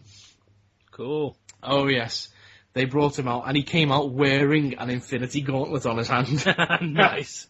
And he came out, and he goes straight up to Downey Jr. and just says, "Where was my rose?" To which Robert hands him a rose. Brolin takes a look at it for 1 second, and then eats the fucker. As if to say, I'm just badass, And then that was the end of the panel. He eats it! He eats the flower. Yeah, man. So, that was DC and Marvel's, what they brought to the table. Fox didn't bring anything to the table this time around, though, from their superhero properties. Nothing about X-Men Apocalypse. Nothing about the Fantastic Four. However, that's not to say we don't have anything about the Fantastic Four. There's a photo leaked out this week of what appears to be a reference piece for the Thing that they're going to be using on the set of the Fantastic Four. It's just like a bust, just his shoulders and his head. But can you guys see that? I mean, what do you think? Yeah. It definitely looks like the Thing. Yeah. That's all you can realistically say about it. Mm. Is it the Thing that they were saying was played by a black guy in this? No, it's the Human Torch. No, the Thing is going to be played by Billy Elliot, Jamie Bell. Tintin. Right. Yes, Tintin. Right, okay. Not exactly two comic book characters you'd peg to be the same person, Tintin and the Thing. No, not really. No. I thought Simon Pegg played Tintin. No, he was one of Thompson and Thompson. Ooh. Yeah. It was him and Nick Frost with Thompson and Thompson. Yeah, But, You'd never peg the Nazi poster boy, blonde hair, blue eyes, Tintin as the ever-loving blue-eyed Thing, would you? But Wait. Jamie Bell is really clever casting because of the way they've gone with this. Because they've gone for this skewed young FF. They've basically gone for ultimate FF. Yeah. Then you need a young actor to be the Ben Grimm before, and he is he's been learning the whole mocap thing from Andy Serkis on Tintin. He is very clever at casting for this. Because Andy Serkis, of course, was Captain Haddock on Tintin, wasn't he? Yeah. Yes, he was. Yeah. I thought that was a joke. I didn't realise there was actually a guy called Captain Haddock. That's his name. Yes. Okay. Have you not read a Tintin book before? I have, but not for fucking ages. Yeah. So I don't remember half of the characters' names. Yeah. No. I vaguely remember something about going into a cave to steal some shit. That happens in every Tintin story. Precisely, which is Vinland why I'm like... and the caves of shit. The only thing that I'm not happy about with this thing, is he's not orange enough. Yeah, but that we don't know what the colour balancing is going to be like. That is just, that's not the final thing, because ultimately that's going to get replaced by, CG. Mm-hmm. So, it looks like Ben Grimm. It does. It certainly does. In fact, it looks more like Ben Grimm than the last Ben Grimm that we had. So Michael Chiklis. Michael Chiklis. He was great. He was definitely the right man to put a suit on. He's far too short. He was far too short. The Thing is supposed to be roughly the same size as the Hulk. Yeah. Well, whatever. But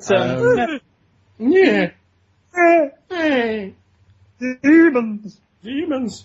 Speaking of Andy Serkis obviously played King Kong in the 2005 Peter Jackson movie of the same name. Well, as with all things, Hollywood has decided it's time to reboot. And on November 4th, 2016, prepare to go back to Skull Island. Dun, dun, dun. Yes, we are getting the inevitable King Kong reboot in the movie called Skull Island. It's going to focus on the giant gorilla, obviously, before he gets shipped off to New York and what have you. And it's going to be basically Kong fighting creatures on gigantic, dinosaurs and all that nonsense. Not much else to say about it, really. However, the movie is going to be made by Legendary Pictures. Legendary Pictures also make Godzilla. So... there has been a King Kong vs. Godzilla movie in the past. Yes, there has. Now, Legendary Pictures also make Pacific Rim, which is about giant robots fighting giant monsters. Is it too much to speculate in the future that I would say the likelihood is quite high that we would get a King Kong versus Godzilla movie if both franchises do well? Yeah, that makes sense. So King Kong is going to need to be fucking enormous then, because Godzilla was gigantic.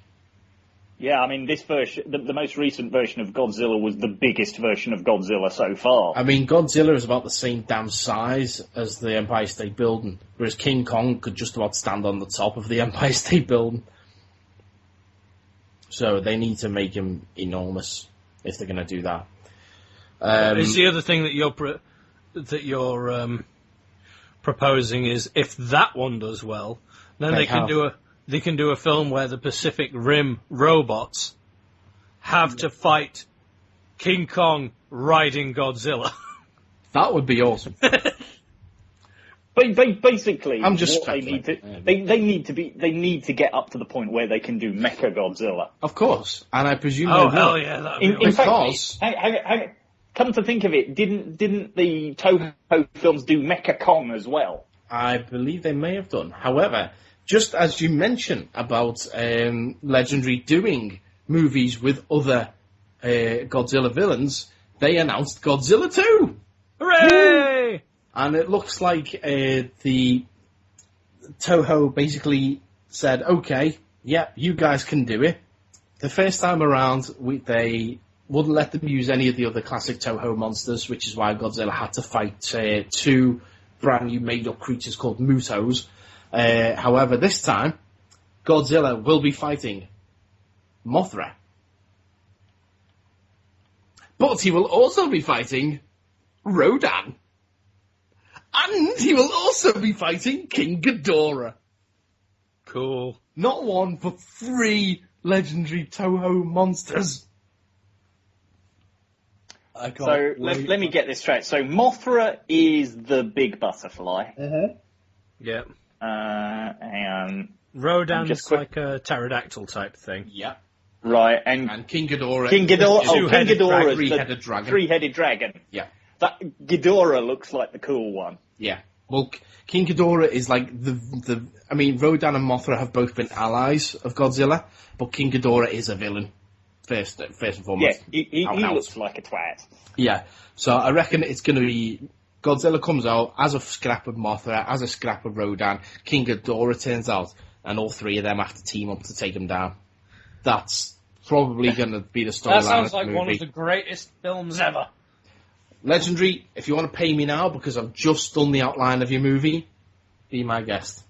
Sorry, I should have done it in the Joker voice as well, sorry, just to fulfill 50-foot Nerds requirements.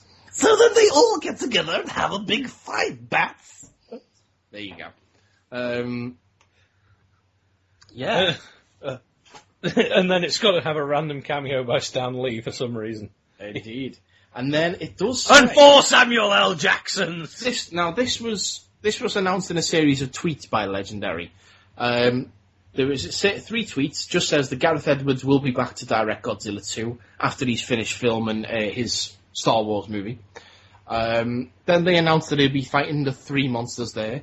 Then the third and final tweet is it just says joining Godzilla in future franchise installments will be several other classic monsters from Toho. So basically, that reads to me as, yeah, you're getting Godzilla 2 with these, but in Godzilla 3, 4, whatever, you're going to have other monsters as well. So we could have Mecha Godzilla at some point in the future. Hooray. I'm just having a quick look at what's available. Godzilla. What was the name of that? The big turtle one? The Abominable Snowman. Yes. Yetis! Yeti! Fucking Yetis! Yeah, one of the Toho monsters listed is Mechanicon. There you go. What's the turtle called? So. I forget his name. Manila. Hang on. Oh God, what's his bloody name? The hell's King Caesar? I don't know. It's a combination of a dog and a lion, apparently. Toho's Kaiju, here we go. Yeah. Titanosaurus. Gamera, yes. There you go. Yeah. Aragon, yeah. Yeah. Hedorah, Jet Jaguar, Megalon, Mechagodzilla, yeah. Mecha King Ghidorah, Godzilla Jr., yeah, Space Godzilla. Space Godzilla? Dagora, Armor Mothra. Yeah. Cool. So, in other words, a shit ton of monsters. Pretty much, yeah. Yeah. Oh, man. Baragon. Gigan, yeah. Yeah. Oh, man. Awesome. Makes me want to immediately leap on Netflix and watch a few of the early Godzillas they've got on there at the moment. Yeah, man. Monster X. The hell's Godzillasaurus? Have a look. Click on it and find out. Here you, Mechagodzilla 2. Electric Boogaloo. Mecha King Ghidorah. There you go. Jet Jaguar. That basically just looks like a dude in a Power Rangers outfit. Yeah, pretty much. Meguera, would which be is a pretty giant drill robot thing. The fuck? Kumonga, that was the one I was looking for. The one that's basically a giant crab or a spider or some shit. Excuse me. Sorry, sneezing. Grand anyway, that's giant. He fought a giant condor at one point. He fought everything. There's one just called Unnamed Godzilla-like Alien Creatures. Giant bats. Bats? Did someone mention bats? Giant bats, you say? Giant praying mantis? Oh, fuck. If he's going to have a problem with King Ghidorah, then he should fight this Orochi. Vampire plant. He should fight this Orochi guy who's like, I'm King Ghidorah, but with 9 heads! What the hell, man? Some of the names they've got here. Let's have a look at Manila. He's apparently Isn't that just the capital of the Philippines? He's apparently fought someone called Godman. Manila is the baby Godzilla dude. Oh, right. Okay. Yeah, that's him. He's apparently fought someone called Godman. Godman. Okay. Yeah. Machine G, Snowman, Oh, Rainbow Man. Dude. Oh, awesome idea. If this movie, the Godzilla vs. the Three Monsters, if that works out, what about for movie 3? And a full-on adaptation of Destroy All Monsters? Because in that, you've got Godzilla, you've got Rodan, you've got Anguirus, you've got Gorosaurus, Manila, King Ghidorah, Manda, Mothra, Kumonga, Baragon, and Varan. Good dude. What the fuck? He apparently fought a guy called Batman. Godzilla fought Batman. You fought who? What? Skeleto Men, apparently. Skeleto Men. And the guy just called Reed Man.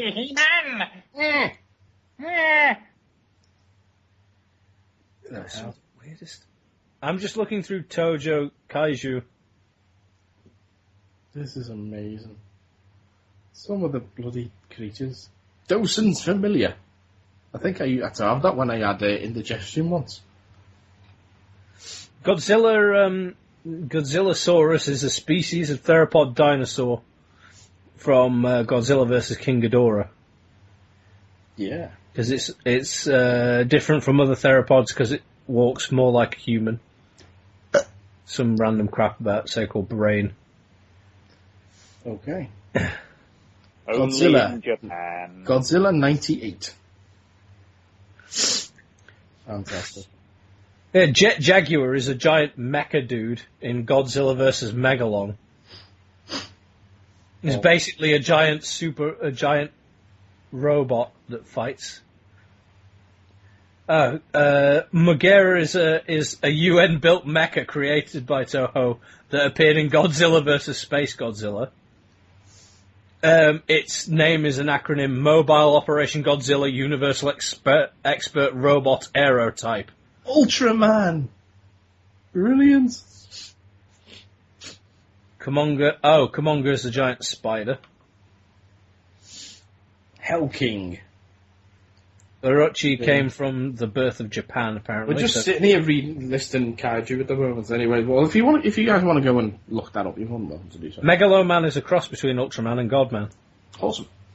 Right, let's move on. Sam Raimi was at Comic-Con. Oh, was he? We like Sam Raimi. We do. There was a bit of a surprise that Sam Raimi is attached to do an adaptation of the video game The Last of Us. And apparently, Sam has said that they're in talks with Maisie Williams, who plays Arya in Game of Thrones, to play the female lead role of Ellie. Right. And then they also gave us a quick teaser poster, which is on the news story there. Which looks pretty accurate to the game, if you ask me. And, I mean, Maisie Williams does look a lot like the girl in the game, and plus she's a fantastic actor, so I think, yeah. Oh. Yeah. It's not the game I was thinking of. No, which game did you think it was? I was trying to think of, the one where they actually just got Ellen Page. And... Oh, no, that's, you're thinking of Beyond Two Souls now. The girl in The Last of Us did and does look a lot like Ellen Page. I think they actually originally designed it to look like her, but then they found out that she was doing this game Beyond Two Souls, so they changed the design ever so slightly, but she still looks a hell of a lot like her. Yeah. Yeah, just enough not to get sued. Fair enough. Yeah. And the big rumour is that Hugh Jackman will be playing the male lead in that movie. So, yeah. We're going to come back to Sam Raimi later, though, aren't we? We are indeed, because there was something else that's come out along the way. Which I figured you'd be far more interested in. Hells yes, that's why it's the top story in the TV section, fool. Anyway, moving on. In a couple of weeks, in a couple of weeks, Michael Bay releases his gigantic Mutant Ninja Turtles in our faces.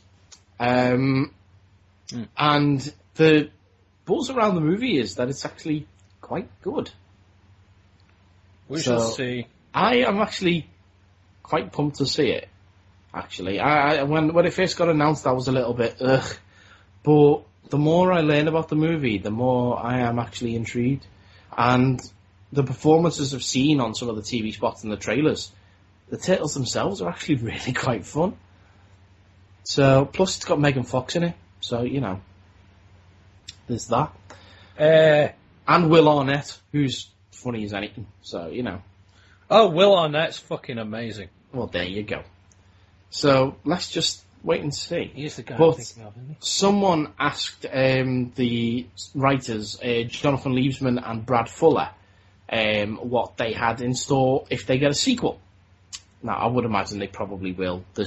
Usually you'll find, even if a movie doesn't make a lot of money, if they've spent a hell of a lot with regards to CG characters, i.e. the Smurfs and Alvin and the Chipmunks, they pretty much guarantee them a sequel anyway, just so they can get their money's worth out of the CGI. Just saying. Yep. For a sequel, do they have any ideas who they'd like to put in it? Now, they said that they would like to put in Bebop and Rocksteady, who they tried to put in this movie, but there was no room for them. And they're only just getting them into the new cartoon, aren't they? Yeah. And they also want to stick Casey Jones in. Now, Casey Jones was originally in the script, if people recall, but this was also the original script where the Turtles were humans who've been mutated. So, obviously, a lot of that changed. Some of it's still in there. Some of it is still in there, but not very much. So, yeah. Now, notice they only mention Casey Jones, Bebop, and Rocksteady. They don't mention Krang. It's totally his belt, guys! Yeah, I think this pretty much confirms Krang for the movie. Not really. Well, because if he's not in it, you'd say, yeah, we want Krang in there. Because after Shredder, he's pretty much the big villain. Or it's a double bluff. Maybe, but I doubt they'd be... Or if Krang is in it, there's no way that they're going to have him be Krang and Shredder, because that's just fucking stupid. Well... when everyone's like, hey, look at that picture! There's Krang stuck to Shredder's groin! It's like, either that's a belt and you're wildly speculating, or you've found some sort of... Michael Bay was secretly filming TMNT the porno at the same time. Well, we'll just have to the wait and see. The Shredder Krang sex scene. I don't know. I mean, who else would you guys want to see in a sequel? You couldn't see Krang's face, that's why. He was busy giving Shredder a blowjob. Oh, for God's sake. I mean, which other characters would you like to see in a sequel? I want to see the Krang Shredder blowjob. No, good question. Maxwell... Rat King! Rat King would be awesome.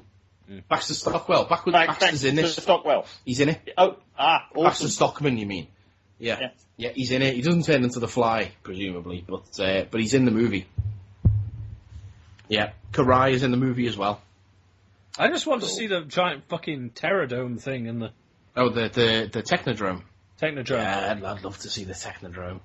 And that weird, beefy, guy in the pants that Krang walks around in. Oh, Krang's robot. That'd be hilarious. Have you seen my T-shirt? I don't think you've seen it. Paul's seen it. I've got a T-shirt that's got in the stomach down at the bottom of the T-shirt. Just a window with Krang in it. Yeah. Nice. I've got one. It's brilliant. I wear it all the time, actually. I love that shirt. I'm trying to think who else would I have. Rat King is a great idea. I do think Rat King would be boss. I don't know, maybe... I'm trying to think of other Turtles villains. I don't know many Turtle villains. There's bloody hundreds of them, I just can't think of them off the top of my head. Oh God, now what? Oh God, what's his name? Bloody. No, can't think of his name. But anyway, him. I'm like that guy. Yeah, no, it's gone. I can't think of his name. Sorry, I'm just looking. Well, Rat King would be awesome. I'm looking at the fucking wiki for it. Oh, okay. The first page, it's the first page of villains is Shredder, Shredder, Krang, Bebop and Rocksteady, Shredder, Shredder, Shredder, Shredder, Karai, Shredder, Adolf Hitler? What the fuck? Where the hell did that come from? Hello! Oh yes, I'm fighting the Ninja Turtles. Razar Oh, Bebop. Leatherhead. That's who I'm thinking of, Leatherhead. Leatherhead would be amazing. Astronomer? Oh, of course, the crossover with Power Rangers. Right. Fishface, Stone Generals, Dark Turtles, Baxter Stockman, Cyber Shredder, Krang Prime. Have you heard who's coming into the new Ninja Turtles animated series? No. Mondo Gecko is coming in. And he's going to be played by Ricky Rist, who was the voice of Michelangelo in the original 90s movie. Oh, cool. Yeah. Pizza Face. I can't think of any others. Oh, the what are they called? The frogs. You know, the hip hop frogs or whatever they're called. What the fuck? Punk frogs. That's the one. That's the name. Punk Frogs? Yeah. Really? You don't know the punk frogs? No, I don't. Oh my god, yeah. They were... Shredder mutated a bunch of frogs so he could have his own version of the Turtles, and he gave them names like Genghis Khan and Napoleon Bone-Up Frog and all that kind of nonsense. And he gave them weapons and stuff like a mace and shit, you know. and told them they have to fight the Ninja Turtles because the Ninja Turtles are bad guys. He tried to pretend that he was a good guy. And I believe Shredder in that episode was wearing like a Hawaiian shirt or something like that. But he still had the mask on. It was weird. What the fuck? It's one of the earliest Turtles episodes. It's brilliant. Yeah. I'm searching Punk Frogs. Yeah, the Punk Frogs. Yeah. Ninja Turtles, Punk Frogs. Frog, Flying Frog, Lift Frog, Demon Frog. That Frog, Curtis. What? There you go, Ninja Turtles, Punk Frogs. Here we are. Yeah. Invasion of the Punk Frogs, that's where they first turned up. Attila the Frog, Genghis Frog, Napoleon Boner Frog, and Rasputin the Mad Frog. What the fuck? That's the name. That's the names. And they've got like an axe and a mace and... Yeah. It's stupid. Jesus Christ. Yeah. Let's see. However, ironically, even though they're called punk frogs, they dress like surfer dudes. Yeah. Yep. Yeah, so we've got a mace and axe. What are their other weapons? Who the fuck is Dr. Queeze? Let's have a look. One's got a whip. Oh, apparently Napoleon Boner Frog's coming into the anime, the new series. No way. Nice. I've just done a quick search for him. And he's there. Yeah. What the hell? See it on. Right. The reason that Adolf Hitler is in TMNT is in the comics. I just like the fact that it just gives you a little blurb to explain who Adolf Hitler was. As you do. Yeah. Adolf Hitler was the dictator of Germany and the leader of the Nazis in the TMNT comic book series. I'm pretty sure it wasn't just there. Who's well known for his actions in the Holocaust and World War II. Oh, in the new series, he's going to be called Napoleon. He's going to be called Napoleon Diner Frog, and he's going to be voiced by John Heder. There's going to be a reference to Napoleon Dynamite. Fuck's sake. And in this, he appears to have some kind of friggin' lightsaber or something. Yeah, what the hell? Oh no, I think it's a spear, actually. Right. Okay, let's see. History. Hitler's brain was still functional decades after World War II and powered a time machine. Obtaining a robot body, Hitler travels back to World War II to find his past self.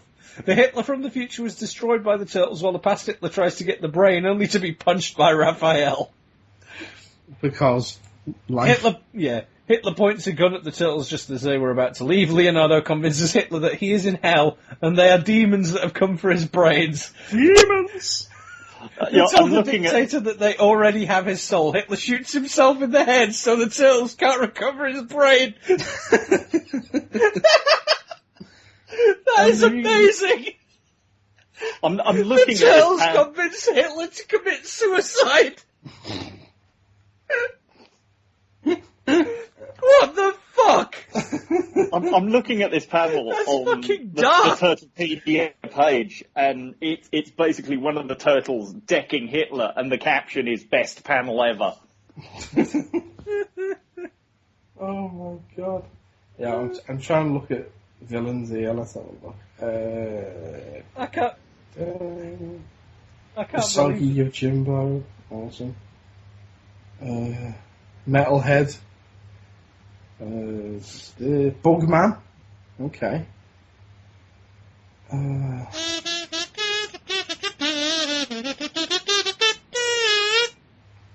Awesome. Yep. Yeah. Mutagen Man. The Gribbix. Oh, but that's it. Yeah. Sherlock Holmes was in Ninja Turtles. Fuck. Not only did the Turtles convince Hitler to kill himself, they also did it in a comic released by Archie Comics. What the fuck? Yeah, I There we noticed go. that as well. Main villains. Oh, Lord Dreg. Okay. Rat King, Leatherhead, Slash, the Evil Turtle, Chrome Dome, Scumbug, Anthrax, Baxter Stockman, Pinky McFingers. They should do a crossover with Pinky in the Brain. That'd be awesome. The Crooked Pinky Ninja. and the Brain. Yeah. Socket and Razar. Yeah. Wingnut and Screw Loose. Super Rocksteady and Mighty Bebop. Yeah. Mad Dog McMutt.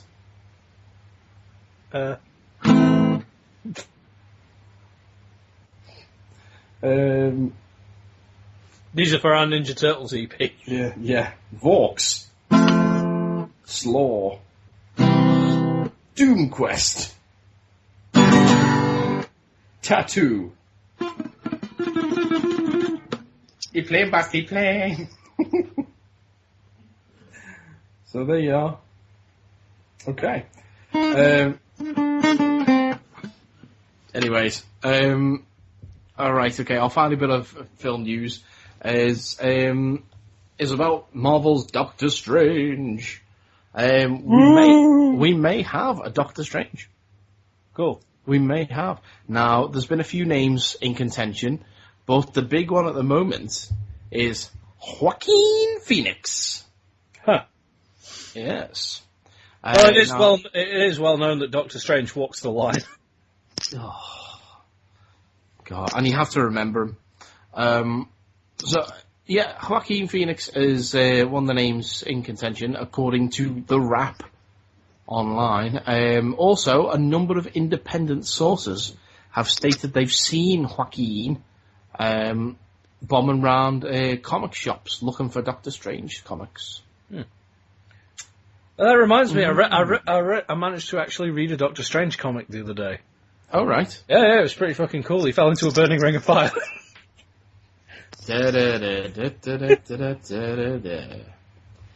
Etc. Right, so let's do some 50-foot trailers then. First one up that I've got for you guys is I managed to find the Batman vs Superman teaser. Hooray. So I sent it to the guys, and we're going to watch it now. So, are you guys ready? Yep. Hang on. Okay. Are you ready, Paul? One second. Oh, it's not that one. It's called BVS. I mean, it's called Unnamed File. 1 second. Fucking thing. Right. There we go. There it is. Okay. Yeah. Okay, then. Okay. Can you do the Superman theme on that? The John Williams? I don't know the Superman theme. That's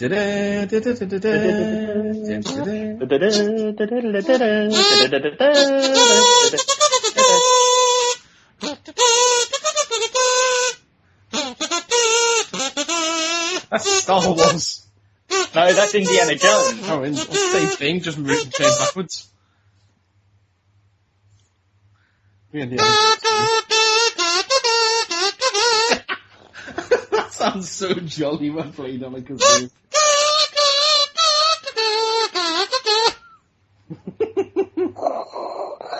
We are available for weddings and bar mitzvahs.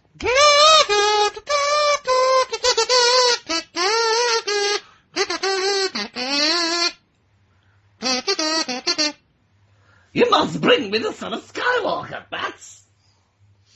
Anyway, back to Batman vs Superman. Okay, ready, guys? Sorry. Yeah. Okay. Okay. And in 3, 2, 1, yeah!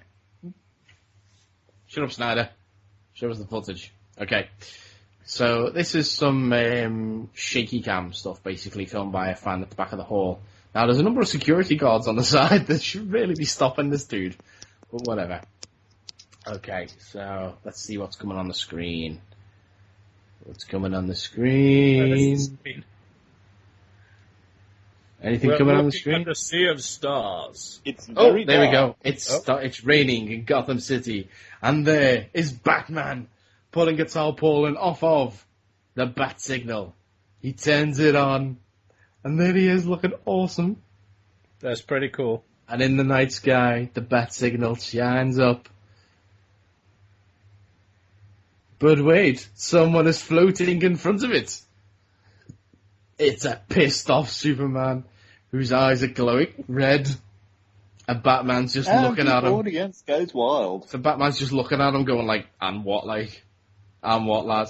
Well, yeah, bring it on, bitch! Come at me, bro. So, yeah. And then the Batman vs Superman logo comes up. Dawn of Justice, motherfucker. So, yeah, there we go. Okay, we can close that off now. So, there. What do you guys think to that? That looks pretty fucking cool. Yeah, that's what I thought. That's what I thought indeed. What did you think, Paul? Paul? that did look pretty cool. Why are you laughing, Paul? It's almost as if we've had a conversation that we needed to cut out. Yeah, Paul. No, that never happens. Paul? Seamless, no one will ever know. Moving swiftly along. It's almost like Child's Play. And now on U-Tree TV. Anyway, in fact, I might tweet that off the U-Tree TV account, actually, tonight's movie, Child's Play. Yeah, so, Paul, what did you think of Batman vs Superman? Paul?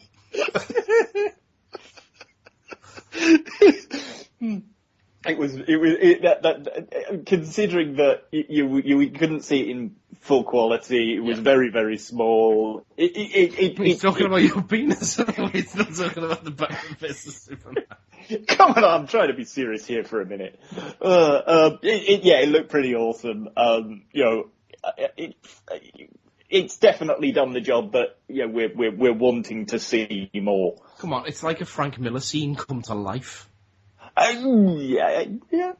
Well, Sin City, that's a Frank Miller scene. I had this conversation with Andy the other night.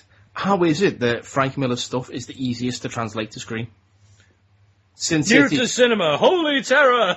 Come on, because that Batman costume is exactly the same as it is in the book. Everyone And wants to see it. you've got that. You've got Mickey Rourke, who's exactly the same as Marv in the comics. It's just easy to do literal translations of Frank Miller stuff. Well, I think part of I'm reading Sin City at the moment, and the thing I find about especially Sin City is Frank Miller's style. It is very simplistic. Very just. It's not simplistic. It's that he likes to do his full page splashes. Well, he doesn't put in any more than is needed. Yeah, it's He does put a hell of a lot of text boxes though. They are a lot more. Frank Miller's books are more like storyboards than actual comic books. Yeah, exactly. And that's why they are so easily translatable. Yeah, I'll give you that one. Right. Okay, so we've done that. I like the fact that when I search Frank Miller, that one of the first results that comes up is Frank Miller insane. In the membrane? Well, yeah. Let's see. I just found a child's treasury of horrible Frank Miller comic panels. Oh yeah, it's Frank Miller who made the phrase, "I'm the goddamn Batman!" Yeah. Absolutely. Okay, so next, shall we watch Paul? Yeah. Okay. I'm still here. Shall we watch the trailer for Tusk? I'm still here. Andy? Yep. Okay. Right. Are we ready to watch the trailer for Tusk, the brand new movie by Kevin Smith? Yes. Okay. I've got mine ready. Have you got I've got yours? mine ready. Okay, in 3, 2, 1, kazoo! Okay, it's been approved for appropriate audiences. What separates man from animal? Hemingway said that. Yes, he did. No, I've read the script for this, so I can see. I still want to.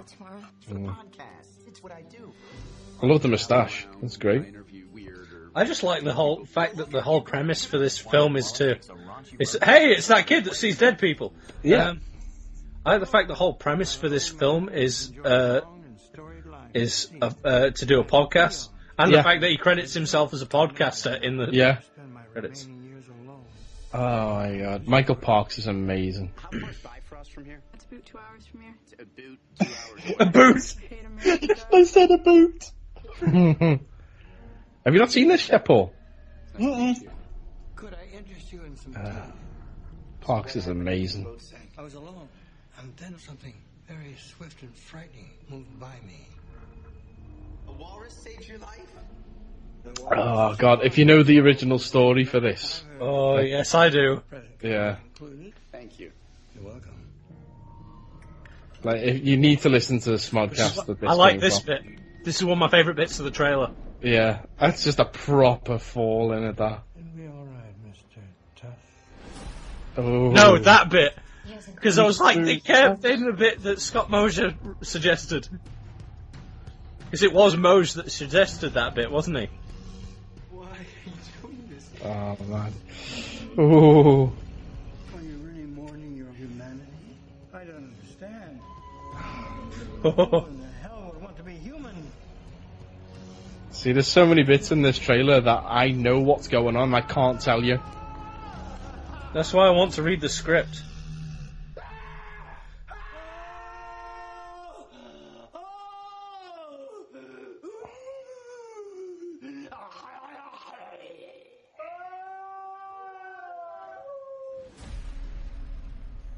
Oh, man. This guy wants to turn me into an animal or something. Hashtag walrus, yes. Nice. I am fucking looking forward to that film. I've already, loads of people have said, "Oh, do you have any films you want to see?" And I'm like, "Yes, a film called Tusk." And they're like, "What's that?" And I'm like, "Well," and start explaining this whole story, and they're all looking at me like, "The fuck is that?" I'm like, "Yeah, it's the most fucked up film ever." Because usually when people ask you what film you'd like to see, you go, "One of them new talkie pictures that's all the rage." I'm really hoping that the only thing I'm disappointed with is Haley Joel Osment's character. He is named whatever the crap they named the dude's. They named the guy's roommate. I'm just slightly I'm just slightly disappointed that he doesn't talk purely in exposition. But it's like, "He's gone missing, isn't it? I got stabbed, didn't it? Do you know what is apparently the movie is just littered with Smodcast references. Yes. And all the Smodco shows. And at one point, it's actually a major plot point when it comes up in the thing, but me saying it won't ruin it, is Wallace, Justin Long's character. Is it? No, it's not his phone, is it? No, I think it's Teddy's phone. Someone's phone, anyway. The ringtone is ooh ah, more margaritas from HBO. Nice. From Hollywood Babylon, man. Oh. I know they said they were going to slip in. Ralph's in the movie twice. Ralph Garman's in there as a Canadian border guard, and he's also in there as the voice of Al Pacino on the mobile phone. Nice. Oh, that's what I'm talking about. Ooh Yep. ah, ooh ah, ooh ah, Ooh, ah. more margaritas. Ooh ah. So Yeah. right. How about we bring down our jovial attitude by watching the trailer for 50 fucking Shades of Grey? I still don't get how they can make 50 this grey movie shades of that fucking. isn't. I still don't get how they can make this a movie without it just being porn. Well, let's watch the trailer and find out, shall we? Yeah, but it'll be fucking if we boring. must. We're only watching this because we took the piss out of 50 Shades when it first came out, and we have to see this through to its fruition, sadly. We would have done exactly the same if we'd have been around when Twilight was first coming out. God help us. We did that. It was called the Christmas special where we did the commentary. Yes, and when eventually this bastard thing comes Oh, out, God, please don't tell me we have to do a commentary on it. it's the law. God damn it. I know. I'm not happy about it either, but fuck it, you know. Who's playing the woman in this? It's a girl. It's Don Johnson's daughter. It's Miami Vice's daughter. Yeah. Holy shit. Did you not know that? No, I did not. No. Oh, God. Literally Miami Vice. Okay, let's get this done then. Alright, you ready to watch this bollocks? Yeah. Yeah, sure. Okay, in 3, 2, 1, bollocks. Goosh. 50 Shades of Shite, global trailer. So this is just Focus! for the newspaper. Focus. I just have a couple of questions. Yeah, why did this movie ever get greenlit?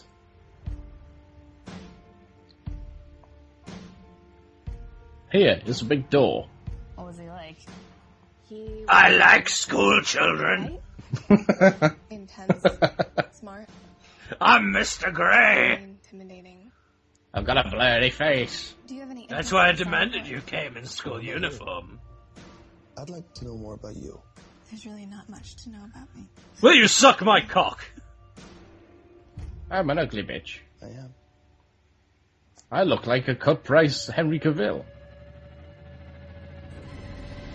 I'm like the car boot sale version of Superman. Success. Which one of them's going to transform? It must be really boring. This I'll is tell the you- worst Twilight fanfiction I've ever seen. Valentine's Day.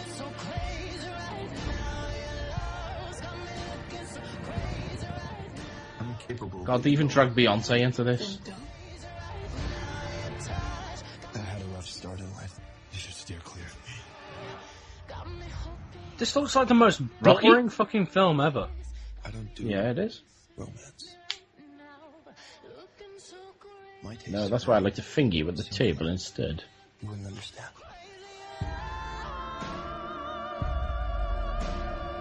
Let's kill us all! Lighten me then. Woo! Set you on fire, bitch, how's that?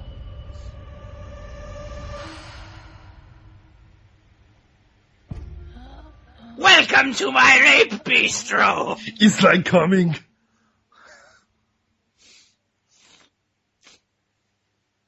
Of course it does, Yeah. fucking Beyonce. Well, there we go. And do you know what my favourite part of that is? Score by Danny Elfman. So while he's banging away, it's like...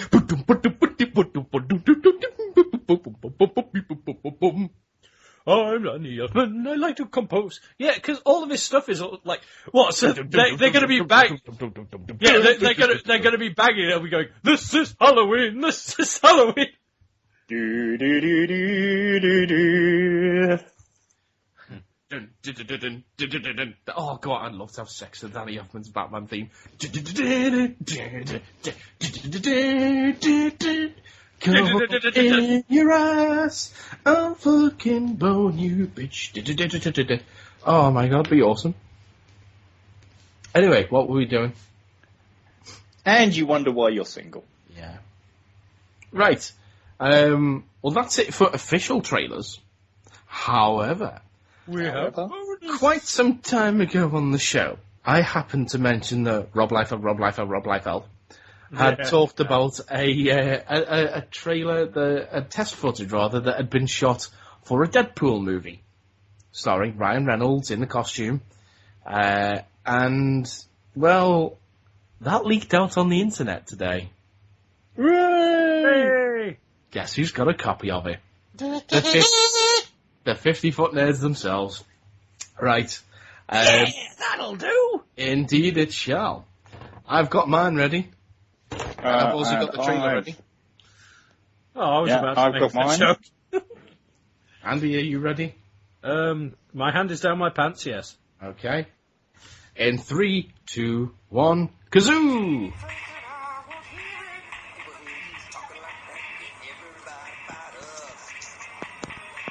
So, awesome. Costume is spot on.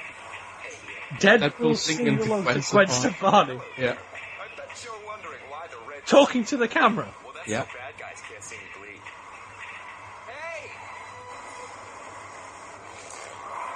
This is brilliant.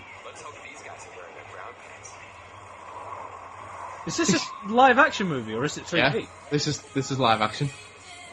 It looks kind of 3D. It does look a little bit, but it's live action.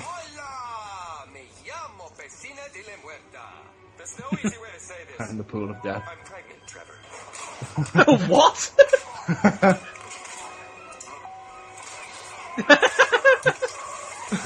Oh, Jesus!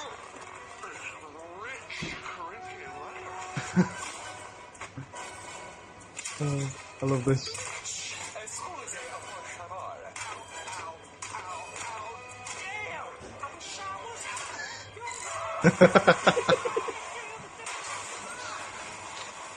I love the fact that Deadpool will just break into song even in the middle of a fight. What about that guy who just stepped off his motorbike? I know. Oh, damn it. Fuck.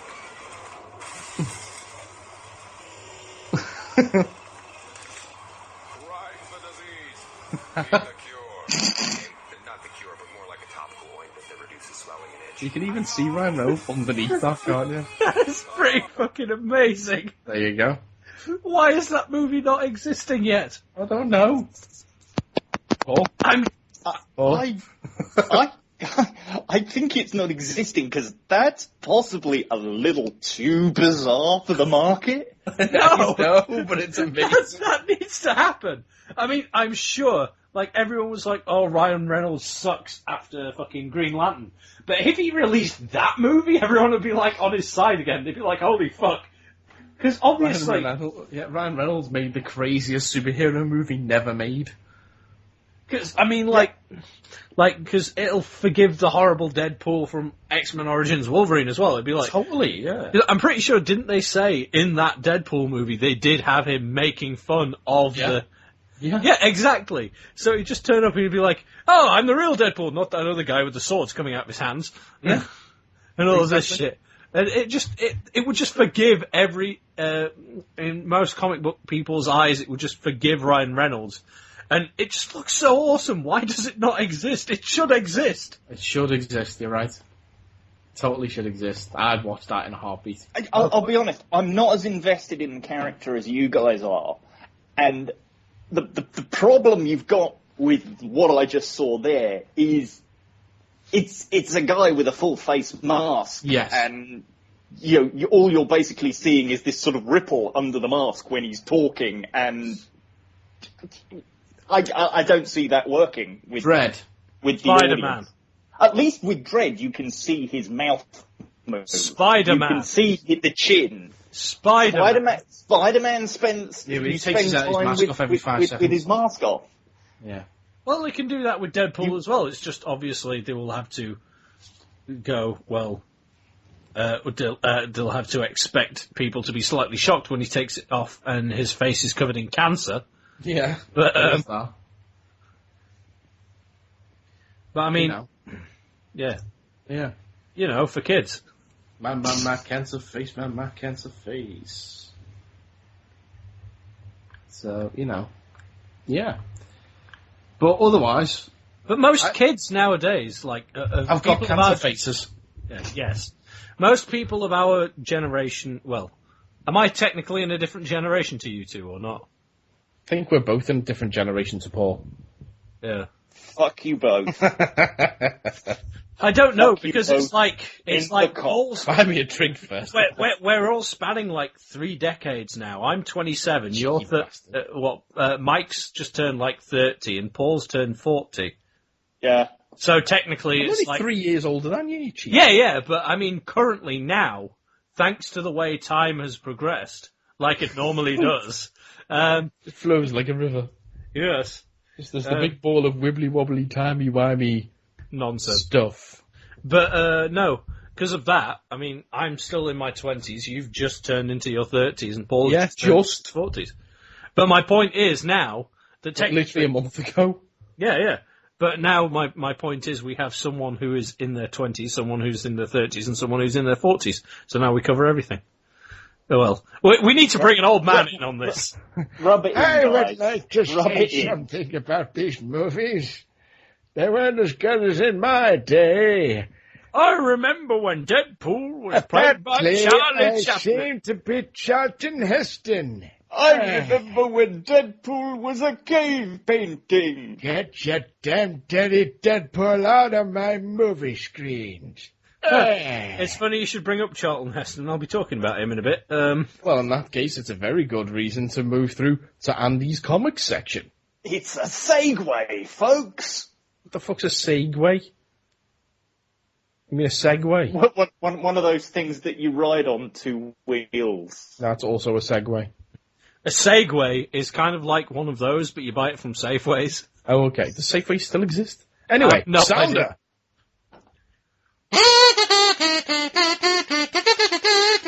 Comics. Right. Do you know what? I think just leave these in.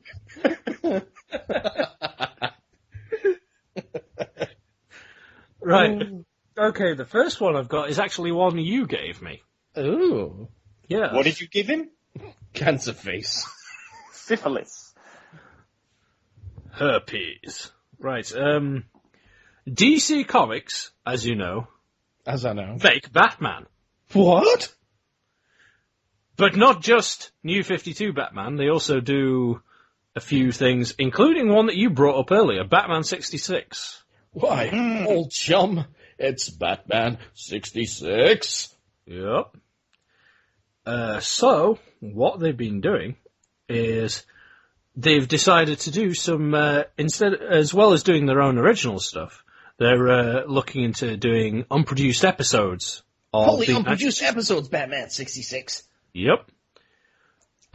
Which, the first one they're looking at has Two-Face in it. Who-Face? Two-Face. Cancer Me-Face? face? You-Face. Yeah, the one with the cancer face. Quite frankly, So- that's not the interesting bit about this. Get to the meat and potatoes. Whoop. Writer Len Wein, penciler Jose Luis Garcia... What? Wein. Whatever. Len Wein, penciler Jose Luis Garcia Lopez. Inker Joe Prado will work on the story, which they announced at SDCC. Oh. Yep. So, apparently, Clint Eastwood wanted the role of Harvey Dent in the show.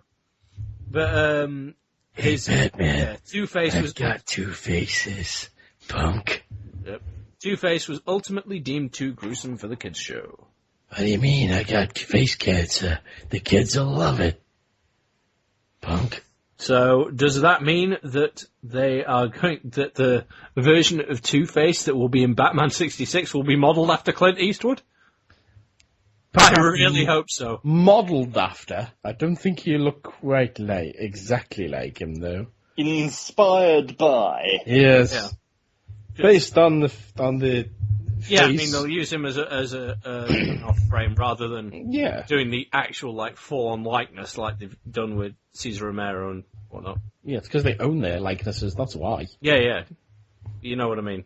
Well, it's like the whole thing why General Gum in the Batman 66 Green Hornet as this stupid, glue face is because they don't own the likeness rights for the original actor. So they decided to give him this kind of white mask. Okay. Yeah, that's why. That's true. But Andy, who wrote the original script that they're adapting? Let us know, please. I will in a second. I Harlan Ellison. I went to click on it and accidentally closed the fucker. Harlan Ellison. Harlan Ellison. Really?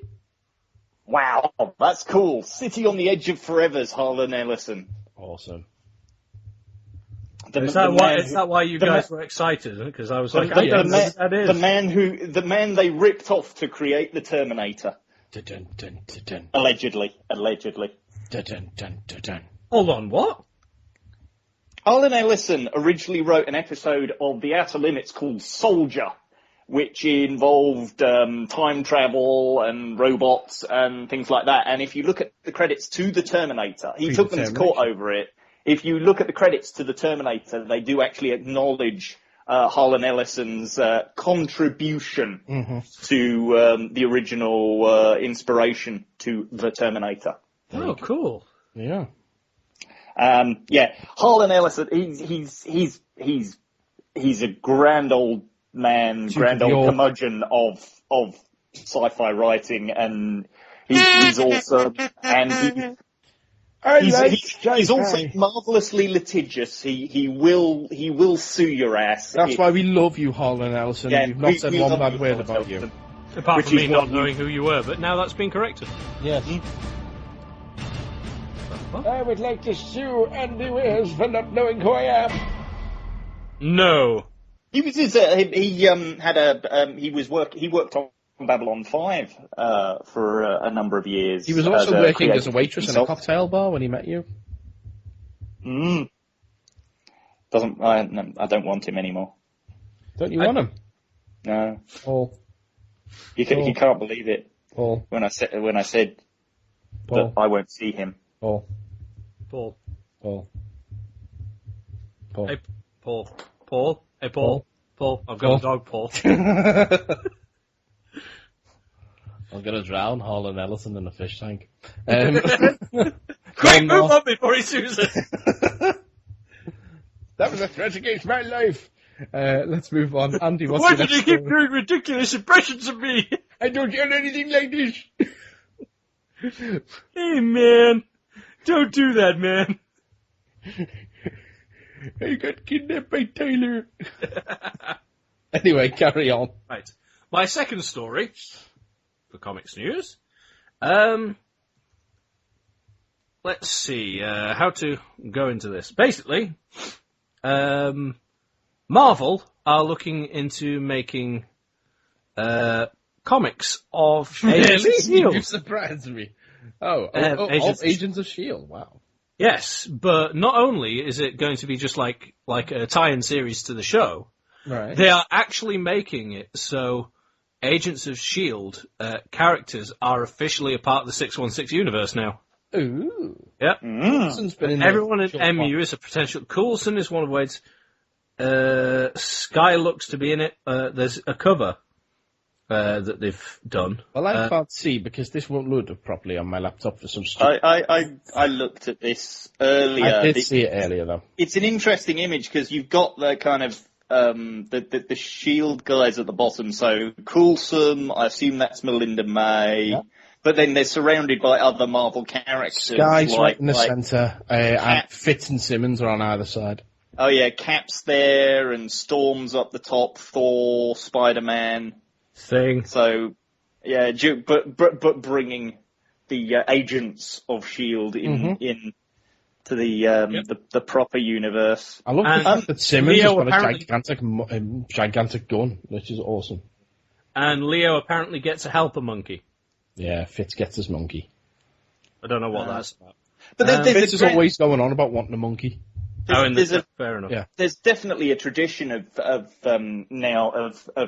successful characters who are created in other formats coming through. I mean, I don't know if you remember, but it started with Harley Quinn. She was actually no, I'm lying. It started with Jimmy Olsen back in the old Superman radio serials. Yeah. Jimmy Olsen Yeah. and Kryptonite were first introduced in the radio serials. This is true. I think more recently, probably the best example is Chloe Sullivan in Smallville. Yes, yeah. It was co-opted into the pre-52 universe. That's right, yes. So, it does happen, and I'm not at all surprised by it. In the end, anything that continues to, increase the profile of a damn fine TV show is to be applauded. Yeah. So. Right. Paul. Okay. Go on, Andy. Right. Okay. This is the last comic story, Hooray. and to bring it back to Charlton Heston. Yep. As you know, Boom Comics currently own the license to the Planet of the Apes. I didn't know that, comics. but thank you. Oh well, there you go. They do. Boom. And Planet of the Apes currently has a movie series out. Really? Yep. What up? Do you know who else are licensing whores? IDW. Oh, they are licensing halls as well. Who By the have way, license- our license is available at IDW if you'd like to do a 50-foot Nerds comic book series. Oh god, they would have to license so many extra characters that it wouldn't be funny. No, it'd just be us. It'd just be us doing podcasts. Yeah, it'd We just just be us talk sitting about around. shit. It'd just Yeah. be one panel. It'd just be like be a flip speech book. bubbles, but Yeah. with little asterisks on it, and then in another information box it just says in the Joker voice. So it's just me going, "Hello, bats." Fair enough. But yeah, IDW also have various different licenses of a current of a film that is also currently doing the rounds, Star Trek. Ah. So, Boom and IDW are going to get together and do a Star Trek Planet of the Apes crossover. Because that makes sense. Well, it makes as much sense as IDW doing Trek and Who, which they both did. Yeah. Funnily Funnily enough, this is also going to be done by the looks of it, it's going to be done by the Scott and David Tipton, the guys who did the Trek Who. Simulation Comic. Squared, which was a really good story. I Actually, never got round to reading it. Yeah, IDW do X-Files, don't they? Yes, they do. Because they just did that big, massive crossover between X-Files, Yeah, they did X-Files TMNT, Conspiracy. Crow, and Ghostbusters. Yeah, that's right. And I believe they're doing another Ghostbusters TMNT crossover fairly shortly. They are indeed. And but did you know, going back into comics history, that there has previously been a comics crossover between Planet of the Apes and another genre show? Yes, so I'm trying to think what it is off the top of my head. No, I didn't know that. It's relatively obscure. So I'd be very surprised if you did know. I've never read it, but I'm aware of it. I have heard of a crossover with Planet of the Apes before. Now I'm struggling to think what it is. It's a cross. No, it was Planet of the Apes meets the TV series Alien Nation. That's the one, yeah. So it was called Ape Nation. Yeah, we talked about this not long ago. I'm slightly... I know the name Alien Nation, and I don't know why. It's about aliens who all come to Earth and they decide to, like... They Started out as a integrate. movie with Mandy Patinkin and James Caan.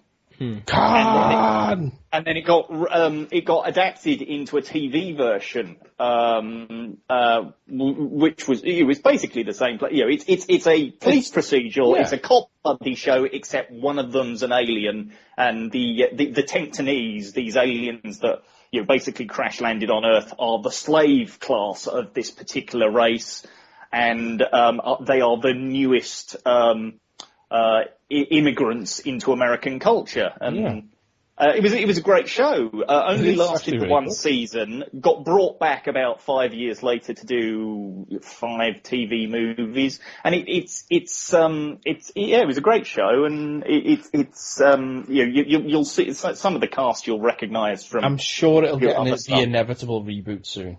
Yeah, I think it's I'm sure. well worth a reboot. Yeah. Either in movies or on telly, because it's like I've been watching Almost Human, which works along the same line. It's a sci-fi buddy cop show. Yeah. And those Everyone's a really robot. do. Yeah. Mac and me. Yeah. No, Mac and cheese. Yeah, mac and cheese. Mac and Me's the really awful E.T. rip-off from the 80s. Oh yeah, mac and cheese, but except it's dread and cheese. Yes, dread and cheese. They even call cells cubes. Awesome. Okay, well, that reminds me. Andy, pretty much. But we really should bang on through the rest of the show. Okay then. Just seen the time. Okay. Are you done? Yeah, I'm done. Okay. Right. In that case, then, let's. I think it's my turn. Yes. Be quick, Paul. Go. Be quick.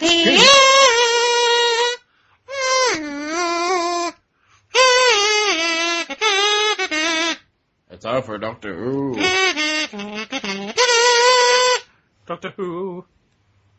Okie dokie. So where are we? What date is it today? We're recording today. It's technically the 29th. Yeah, so we're what? It was my birthday on Sunday. We're Happy 4 birthday, weeks Andy. away from New Who.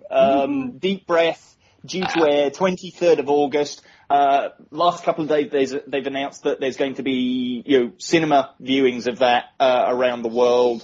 There's going to be exclusive material in the cinema viewings. There's a pre-show thing, and a Q&A after that's going to be satellite streamed.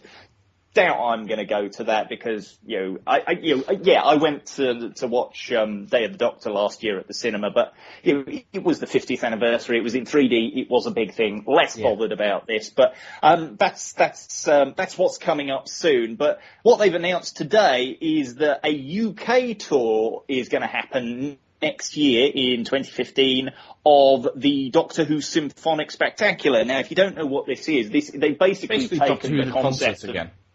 Yeah, they've basically taken the concept of the proms and took it on tour around Australia and New Zealand. It's basically Doctor Who live, but without the extravagant stage show. Yeah, you've got the monsters, but in the end, it's about the music. It's not about the monsters and the trappings, although they are quite important. So there's going to be. I'll be upset if I don't see a Zygon playing an oboe solo. They're going to do 12 shows across 6 venues in May of next year. Yeah, for some reason they're doing everywhere bar the Northwest. So it's London, Cardiff, Newcastle, Birmingham, and a couple of other places that aren't anywhere near us that we really don't give a fuck about. Over 100 performers. Ben Foster, who's from Liverpool, is orchestrating and conducting again, joined by the BBC National Orchestra of Wales and members of the National Chorus of Wales. You'll see Cybermen, you'll see Daleks. Murray Gold music, it's exactly, here we go, London, Cardiff, Birmingham, Leeds, Newcastle and Glasgow. Fucking Leeds, that's really random. Leeds, yes. Leeds gets it, but Manchester or Liverpool. We're going to London, Newcastle and Leeds. Leeds. We're all from Leeds. We came on various modes of aquatic transport. They call me Doctor Who. Don't know whether this episode's going to go up in time, but tickets go on sale this Friday, August the 1st at 9 a.m. Prices starting at 20 of your Earth pounds. That's 14 of you Redneck Grubbles. Quite. If it was in Liverpool or Manchester, I'd be going like a shot, but I just don't know if I can be asked to go to fucking Leeds, or London, or Newcastle, or whatever. Pretty sure Leeds is closer than London. But I'm sure on the train it's only 2 hours to London. Leeds. I'm sure it's going to sell like hotcakes, and I'm sure everybody who goes will have a fantastic time. So yeah, there we go. But if you're in the lead, fuck you.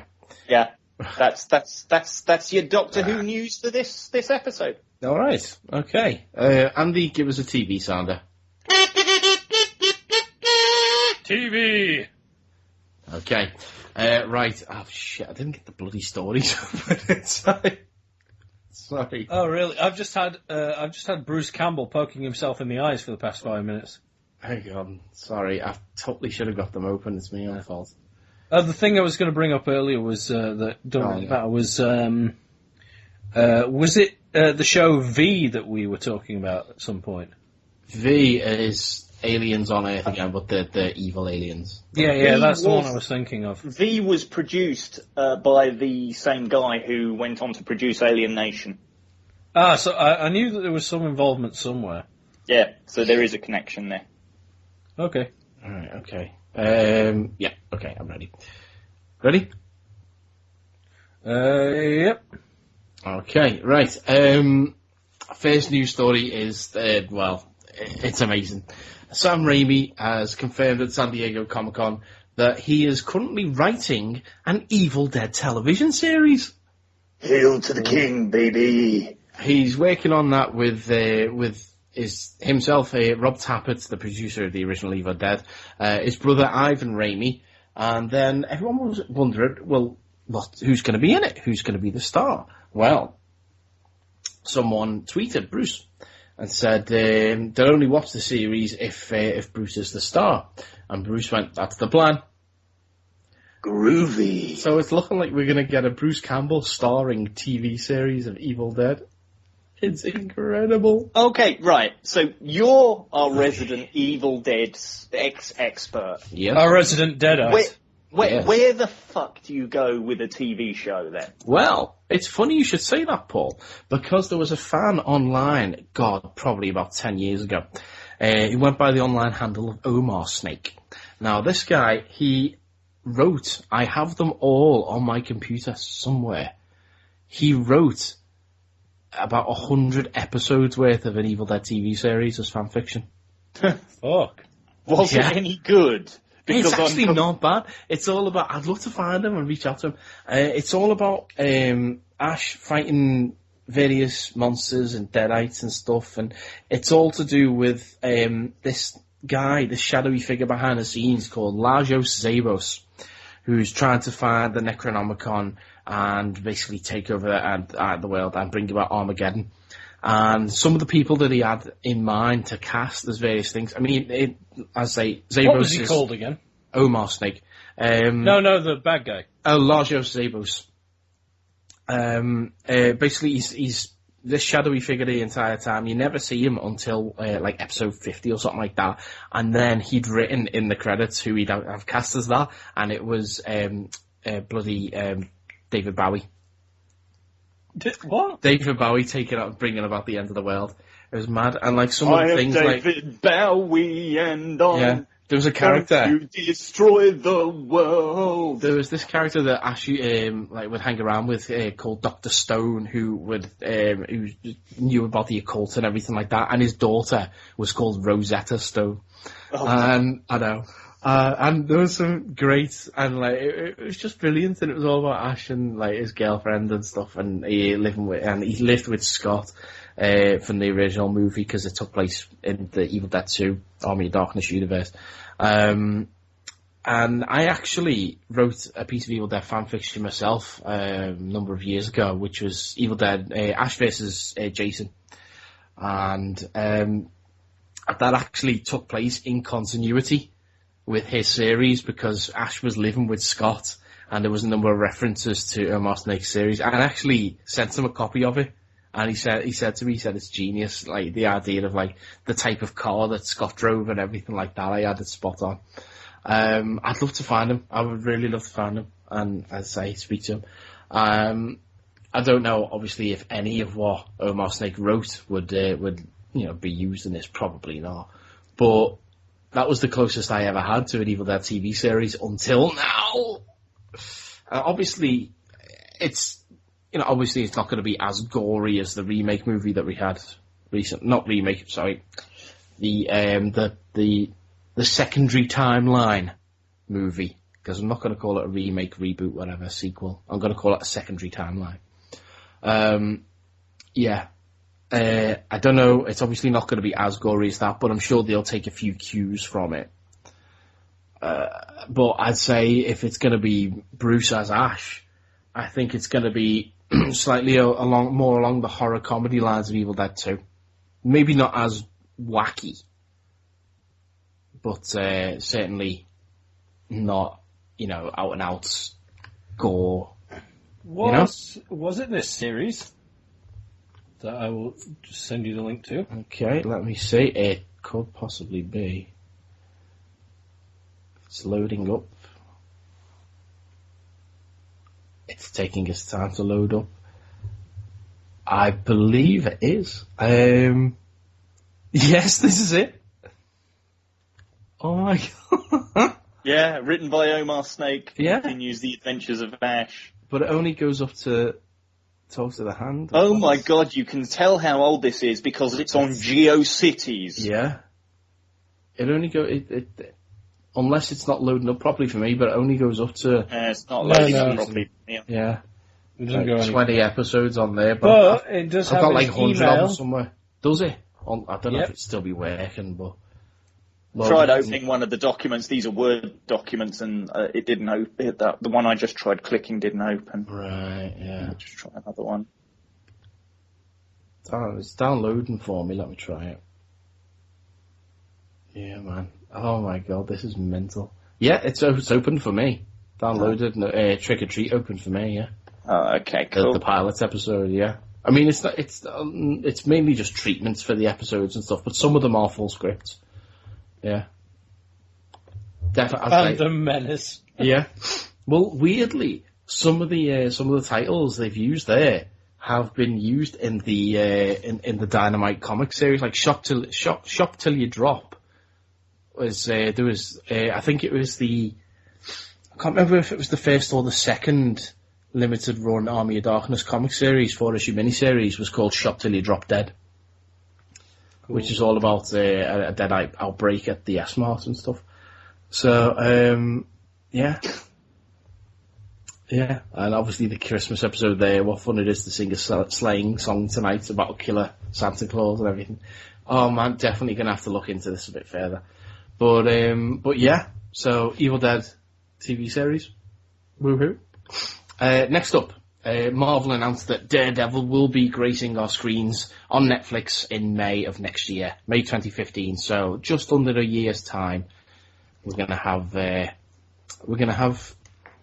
basically our Daredevil. I'm so looking forward to this with the obviously we've had more casting announced recently. Most specifically, we've now got Karen Page, Deborah Ann Woll from True Blood added to the cast. I think Eldon Henson as Foggy Nelson is a brilliant casting choice. I love that. I love his work. He's great. Yeah, I mean, I think Vincent D'Onofrio is inspired casting. Yeah, because he's big but not huge, and he's just got that physical menace, you know. Yeah. And the article you've linked to suggesting Rosario Dawson is going to be Elektra. I don't see that.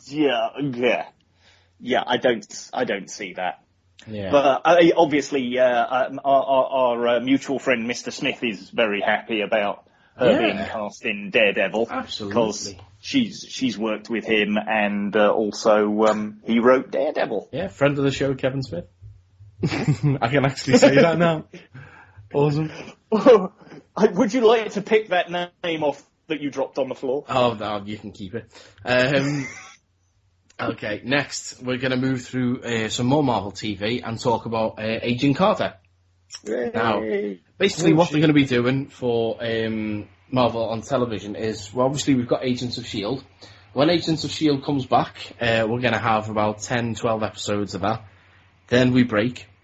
Then we go into the 10-episode miniseries of Agent Carter. And then once that's finished, Agents of S.H.I.E.L.D. comes back for the second half of its season.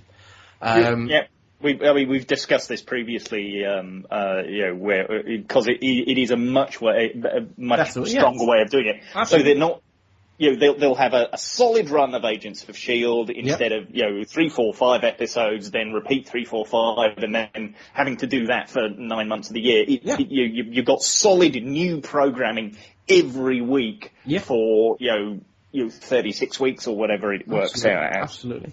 Now, they've announced a number of the directors for the series. It says here that the pilot episode is going to be directed by Louis D'Esposito, who I believe directed the Agent Carter short film. I believe so. Yes. Second and third episodes are going to be directed by the Russo brothers, who directed Captain America: The First Avenger. And then finally, the fourth episode is going to be directed by Joe Johnston, who directed Captain America: The First Avenger. Now, there was rumours that he and Marvel had a bit of a falling out, which is why he didn't return for Winter Soldier. But clearly they're on good terms if he's coming to do Agent Carter. And it works for me, because obviously he knows this 1940s world that he set up. Don't forget that. Yeah, and I think it's going to be fun having these different Marvel time periods. Yeah, absolutely, because they can do anything with it, such as my next story is because in Agent Carter we've already confirmed that Dum Dum Dugan and Howard Stark will be supporting characters in the show. They've actually said that the original himself, Mr. Edwin Jarvis, will be in the show as Howard Stark's butler. This is the Jarvis that Tony Stark knows about and programs the AI in his house after. Oh, nice. I mean, in the original comics, Jarvis is the butler at Avengers Mansion, but obviously now that we've got the AI Jarvis in the movies, there's no place for Edwin Jarvis in the modern day, which is why they're sticking him in the 40s with Howard Stark. Yeah, I do like this golden. They've got the golden age Marvel Cinematic Universe, and then you've got the modern age, and that's I don't think I've ever sort of talked about this on the podcast though, but I've spoken about it to you, and I don't think I've mentioned it to you, Andy. But I think they've missed a trick very slightly with these Netflix shows, that they haven't then opened those up as a third cinematic time scale and made them like a the 70s. Yeah. So they'd be the silver age Marvel Cinematic Universe, because they are all very 70s characters. Don't forget that the Ant-Man, Hank Pym was Ant-Man in the 60s. So we do have some Silver Age stuff going on. At least we know we had at least one superhero in the 60s. If not, Marvel then going on and expanding on that and giving them more. I just would have really liked to have seen, Daredevil, especially Power Man and Iron Fist, and Jessica Jones as proper 70s blaxploitation characters. Yeah, Luke Cage would be proper full on, because he was created as blaxploitation. Exactly. Yeah. And obviously, Iron Fist at the same time was created to tie in with the whole Bruce Lee and Kung Fu and that at that time. Yeah. And I think that would have worked really well. It's not the way they've gone. I'm a little disappointed by that. I'm sure what they ultimately do will be awesome as well. Yeah. But it would have just been a nice additional touch. Absolutely. But either way, I'm looking forward to seeing what they've got in store for us. Right, okay. Well, we're going to jump from Marvel television to DC television. To the distinguished competition, as Stan called them. Yes, and they have confirmed that for Season 3 of Arrow, their big bad is Ra's al Ghul. They haven't done enough of him already. Well, no, really. We had them in Batman Begins, and that's really it. To be honest, that's not really come as this major surprise. The best news they've had come out of Season 3 is Brandon Routh. Brandon Routh as Ray Palmer. Yeah. And have you seen, and just touching on the Arrowverse, if you like, have you seen the speed limit teaser for No, Flash? I'm trying to stay away from it because I've already seen the original trailer and I'm completely sold on it. I don't need to see any more until it comes out. It's just a very nice touch in it. Basically, all it is it's Barry speeding past a speed trap. Right. You know, cop in a car. You know, he's bored. Guy drives past doing 50. Guy drives past doing 80. You know, Flash goes past doing 800.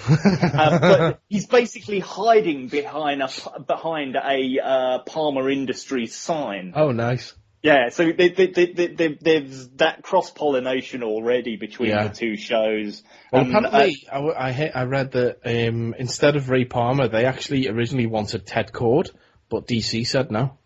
Oh, they wouldn't allow Blue Beetle, so they're having to use the Atom instead. Well, I think because they probably want the more current version, the Jaime Reyes version of Blue Beetle, if they were going to put him in the show. Yeah, well, they have mentioned Cord Industries a few times, though. There's nothing to say the Cord Industries doesn't exist, but I think they would probably rather go with Jaime Reyes. Yeah. Because then they could do the alien sort of weird spidery thing. Exactly, plus he's the incarnation the kids are more familiar with from Batman Brave and the Bold. Yeah, true. Which is, again, one of the reasons why Green Lantern didn't work is because kids weren't familiar with Hal Jordan. They only knew John Stewart. Or going with Brave and the Bold and you Guy Gardner. Yeah. Which, to be fair, Guy Gardner in a Green Lantern movie would have been hilarious. It would have been brilliant. It's just this red-headed arsehole. Yeah. Just wandering around. That's what they should have done for the Green Lantern instead of having fucking Hal Jordan. They should have done the Green Lantern Corps movie and had it about Guy Gardner and John Stewart. Yeah, but you've got to do an origin story first before you just jump straight in. Fair. Yeah. Speaking of the DC TV shows as well, they've re-shown the pilot of Constantine over the weekend at San Diego, and they've slightly re-edited it. Apparently, the big climactic battle between Constantine and the Demon. The original cut has this big, impressive CG demon that has now been replaced with Constantine basically fighting Dark Constantine. And they also with the removal of what's her face from Maid Marian from the show, they've re-edited some of the dialogue at the end so that she doesn't have to continue based on that. But one thing I read that was quite interesting, in an interview I read the last couple of days, they basically said the deal they've got with DC is they have access to the entire magical realm of the DC universe. So I'm thinking Zatanna. Well, apparently already they've basically dropped hints towards Dr. Fate and Swamp Thing. And they'd like to do the Spirit. Yes. But I'm thinking Etrigan. He would be difficult to do on TV. Etrigan the Rhymer. That's what I want to see. And it's got to be proper full-on Etrigan. I mean, we'll see him as Jason Blood as well. Yeah, I'm sure we will. But Jason Blood has to turn into full-on Etrigan. Yeah. I want to see the Spectre as well. The Spectre, I think didn't they say that we're going to do the Spectre? Yeah, the Spectre. Sorry, I thought I thought that's what I said. Yeah. I think you said the Spirit. Yes. That's a completely different one. I thought you said the question, which was even worse. Funnily enough, there's Joshua and I have just got to the beginning of Justice League Unlimited, and quite early on they do an episode with the question.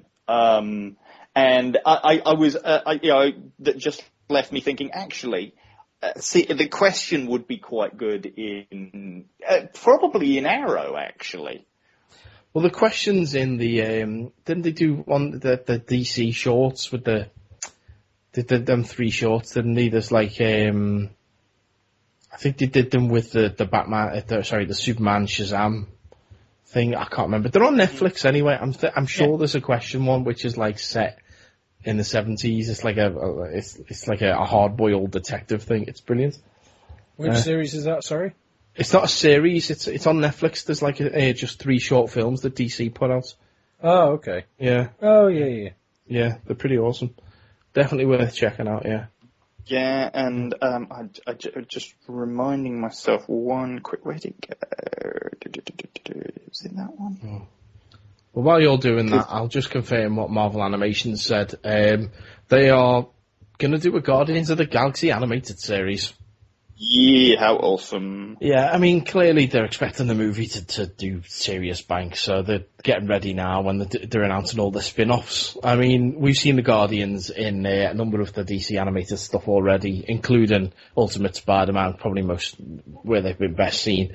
In fact, to the point where Ultimate Spider-Man Series 3 hasn't even started airing in the US yet. However, they have shown, I believe it's episode 9 is the official Guardians of the Galaxy. There's an episode with them in, and they've already shown that in the US ahead of the movie coming out, just to drum up, business for it. So you can find that online, but it's Series 3, which is subtitled Web Warriors, is actually already started showing in the UK. So I think if you look online, if you want to download it illegally, which I don't suggest people do, you can get up to episode 6. As I say, the Guardians episode. So there's 7 episodes online. Yeah. No, I was just looking up because I was. Did you know who they got to voice the question on Justice League? No, on Justice League, no, I don't. It was Jeffrey Combs. Oh my God, that's perfect. Yeah, he's one of those voices though. He's everywhere. You go, oh, it's Jeffrey Combs. Yeah, Jeffrey Combs is he's the Rat King on Ninja Turtles. He is. Yeah. He's awesome in everything that he does. Whether it is playing multiple aliens in Star Trek. Yeah, he's great. He's a great voice actor. I'm telling you, he's fantastic. Yeah. Right. Okay. Well, I think that's the end of the TV section. Let's fly on through. Before we go on to any other business, very quickly. We got to end the show. Yeah, just very quickly, a couple of things I wanted to mention because obviously we've been talking about Comic-Con, San Diego, and just wanted to mention a couple of cons here in the UK that people might be interested about. This is the first episode since I've been there to have a chance to talk about this place. Went to a cafe in Durham when I went to visit my oldest boys a few months back. We've talked about this on the show. Have I? Well, okay, yeah. Just to remind people, there's this place in Durham called Dark Matter. It's a cafe combined with a comic shop. It is awesome, and they are going to be doing a Durham's first geek convention, their first Comic-Con, awesome. in October. It's Sunday, October the 12th at the Gala Theatre. It's called King Con. And like I say, it's run by Dark Matter. Hi guys, and give them a shout out. My eldest boy Alex spends a lot of time going there playing Magic the Gathering because they do game nights. Are they on Twitter? They are on the Twitter, which I cannot remember off the top of my head. But I'll look them up and I'll tweet them on the 50 Foot Nerds account. So give them your support if you're in the Northwest. If you're not, they haven't announced any guests yet, but information will be coming out. They're on Tinternet and what have you. The other thing I wanted to mention locally to us here in the Northwest is that we're just up the road from North Wales. Wrexham Comic Con have decided they're going to do a 2014 Part 2 on Sunday, November the 30th. And if I just quickly pull up some of the guest list. Here it comes. David Warner. Oh, awesome. Yeah, come on, you twat. Eve Miles, David Bradley, Sylvester McCoy, Dave Prowse. He said it like that wasn't his voice. Yeah, Owen Teal, James Cosmo, lots of people from Game of Thrones. Power Ranger Steve Cardenas. Okay. Andy. Andy. He's one of the Red Rangers. Oh, fuck. Which Red Ranger is he? He's the red one. Yeah. He's a very old Red Ranger. Rather bizarre, Andrew Lee Potts from Primeval. Rather bizarrely, Alan Fletcher from Neighbours. Dr. Carl Kennedy, of course. Yes. You have to have him there. Yeah. Sarah Parrish. The guys from Atlantis are going to be there. Kai Owen, Gareth David Lloyd. No, the BBC show Atlantis. Oh, right, okay. Yeah, We've got Gareth Patrick David Lloyd, Duffy, the Kai man Owen, from also from Torchwood. Chris Barry's going to be there.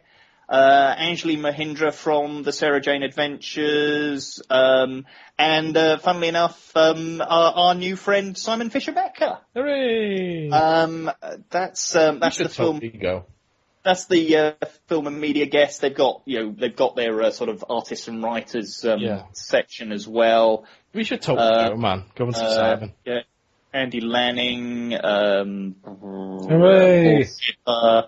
Loads of people. Just basically, I don't know who these guys are, but again, they're at WalesComicCon.com. And their early bird tickets are on sale now. Last I heard, 50% of them are already gone. So if you do want to get in early, you want to get in early, basically. And we'll do links to them as well through the Facebook and the Twitter. And big up to Wales Comic Con. Cool. Indeed. Right, let's go and talk about some weird shit then.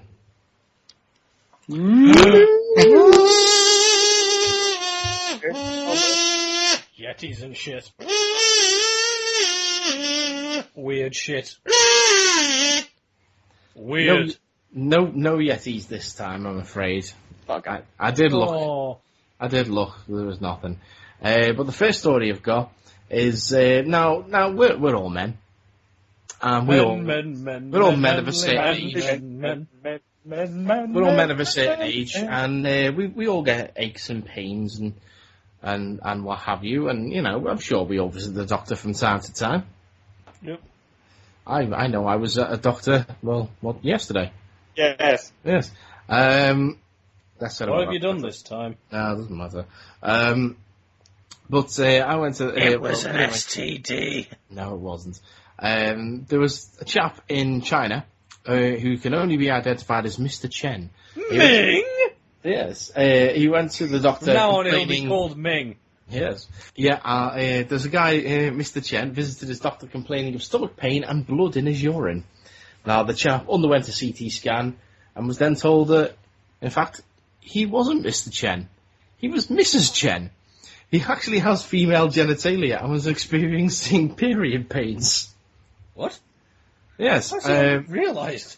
I don't know. He says that their male patient has both ovaries and a uterus, and the doctors confirmed it when his DNA came back with a pair of double X chromosomes. He's genetically a woman.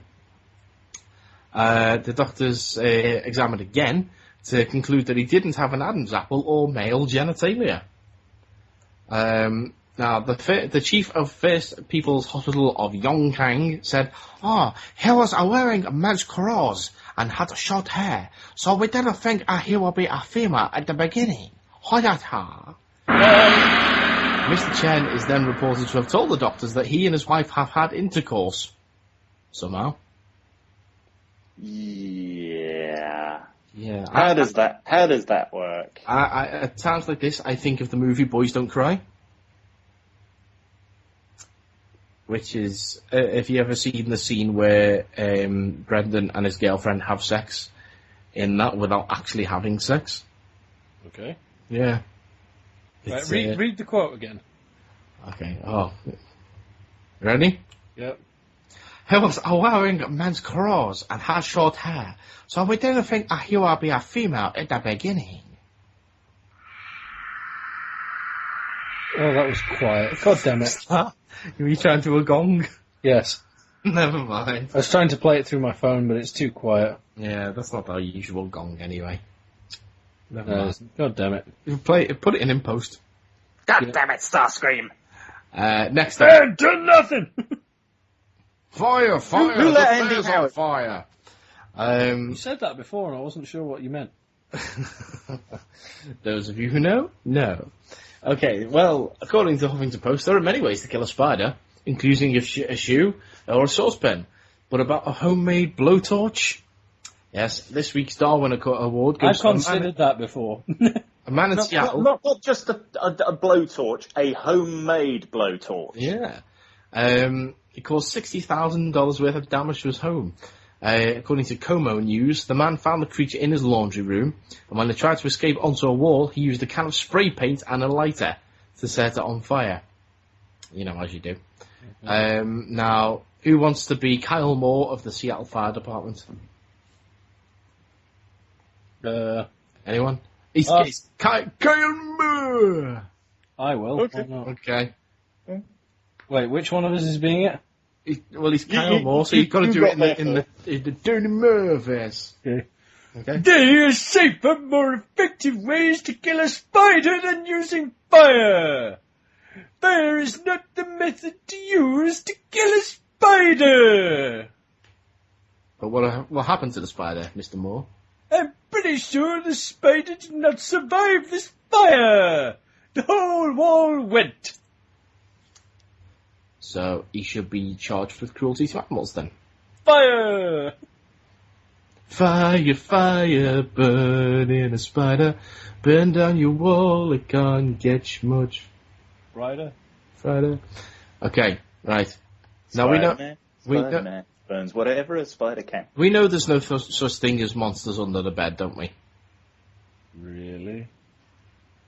Yes, maybe. Well... What's that noise under your bed now? Well, this is funny enough, in Seattle again, weirdly. It's Kurt Cobain! A Seattle couple returned to their home to find the place completely ransacked.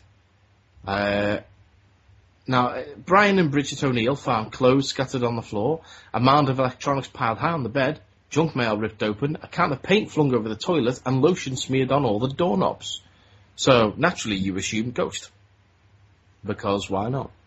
Right. But most sinister of all, nothing had been stolen. Only the soles of 20 pairs of shoes and boots had been removed. Oh, that's easy. It was cobbling elves that couldn't find any supplies and they decided to have some fun at the same time. Paul, do you want to be Brian O'Neill? I'll be Brian O'Neill. He said, "Oh man, I haven't been able to sleep very well. It was like one of those really creepy movies." The police department was summoned and eventually determined that an intruder had climbed into the apartment via the bedroom window. They found no fingerprints, but did discover a purse belonging to a 27-year-old woman. After the police left, the couple began cleaning up the mess, at which point they heard an ominous noise coming from under the bed. Brian? It sounded like a dying possum or a raccoon. I had only heard wounded animals make that kind of noise before. As the moan... It was me! As the Lord of Raccoons! I came to steal your shit! James Gunn, what are you doing under the bed? As the moaning and scratching grew louder, the pair fled the property and summoned the police once more, who discovered a, quote, lanky, wild-eyed woman who had apparently spent the last 2 hours hiding under the bed. According to Jonas Sprangenthal... Oh, I'm going to say that name again. Oh, that's not even the full name. Jonas Sprangenthal Lee. His entry on the Seattle Police Department blotter, the woman informed meth she had been, I presume them, bloody Huffington Post, spell check your things, informed them that she had been on a quote, meth rampage for several days, and had also broken into another home early that evening. The lady in question, described as a meth monster, has been arrested on suspicion of burglary. Meanwhile, the O'Neills are considering buying a new mattress. Oh.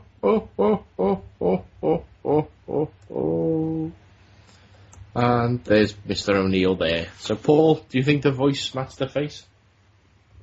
I'd like to smack the face. Okay. Oh, and down the bottom of this article, it's got one of them, what meth will do to you things. Oh my god. Brilliant. I love it when you just see how people just get fucked up by meth. Like, within the space of just a couple of years, they just go from that to that. Crazy. Meth. Don't mess with meth. Yeah, man. They look like zombies. It's crazy. It's They not don't as look like bad the as- same people. It's not about as bad as that drug cake I heard about once. Ah, yes. Meth, like heroin, But if- better. But bigger. if heroin was some really mad shit. Look at that one on the... Meth. Right. Like heroin if ganja was an iPhone 5. That woman who's the second from bottom, it actually turned her into Sloth from the Goonies for some reason. That's weird. Okay. Let's move on. Okay, you know we like our stories about strange sexual things. Well, this is probably the world's the worst excuse for putting your penis inside something. A 61-year-old man, not far off you, Paul, has been freed after getting his penis jammed in a pipe for 2 days. Yes. Days? 2 days. Firemen Well, I had to guess I'll use... finally have to call the police. Firemen had to use cutting tools to saw the pipe off after doctors admitted they were unable to remove it. Why is it in Japan again? Or China or wherever. Yeah, China. Fucking hell. Guangzhou. We're only going from China to Seattle and back apparently today. Dr. Dewey Yuan, he said, get the gong ready, Annie. He said, the member has swollen so much there was nothing more we could do. We had to ask her for help. Lian Tian of Jiangsu City, China, endured 4 hours of soaring before he was released. Wow! Andy, why don't you provide the voice of the man with the penis in the pipe? Yan Tian. Okay. Yeah, Yan Tian. He's somewhat impromptu, essentially. It was hot, so I was painting the wall in the nude.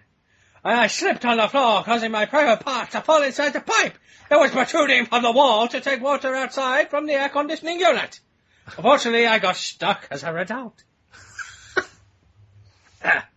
I thought that no one would believe me, and tried everything I could think of to get the damn thing off once it had got stuck. I cut it from the wall and tried pouring oil and liquid soap down the side, but my manhood was so tightly wedged that nothing dripped down. Goosh. I'm sorry. Has anyone of us ever described their cock as manhood before now in conversation? No. No.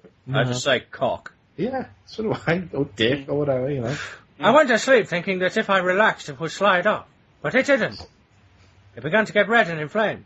I was worried I would get a terrible infection.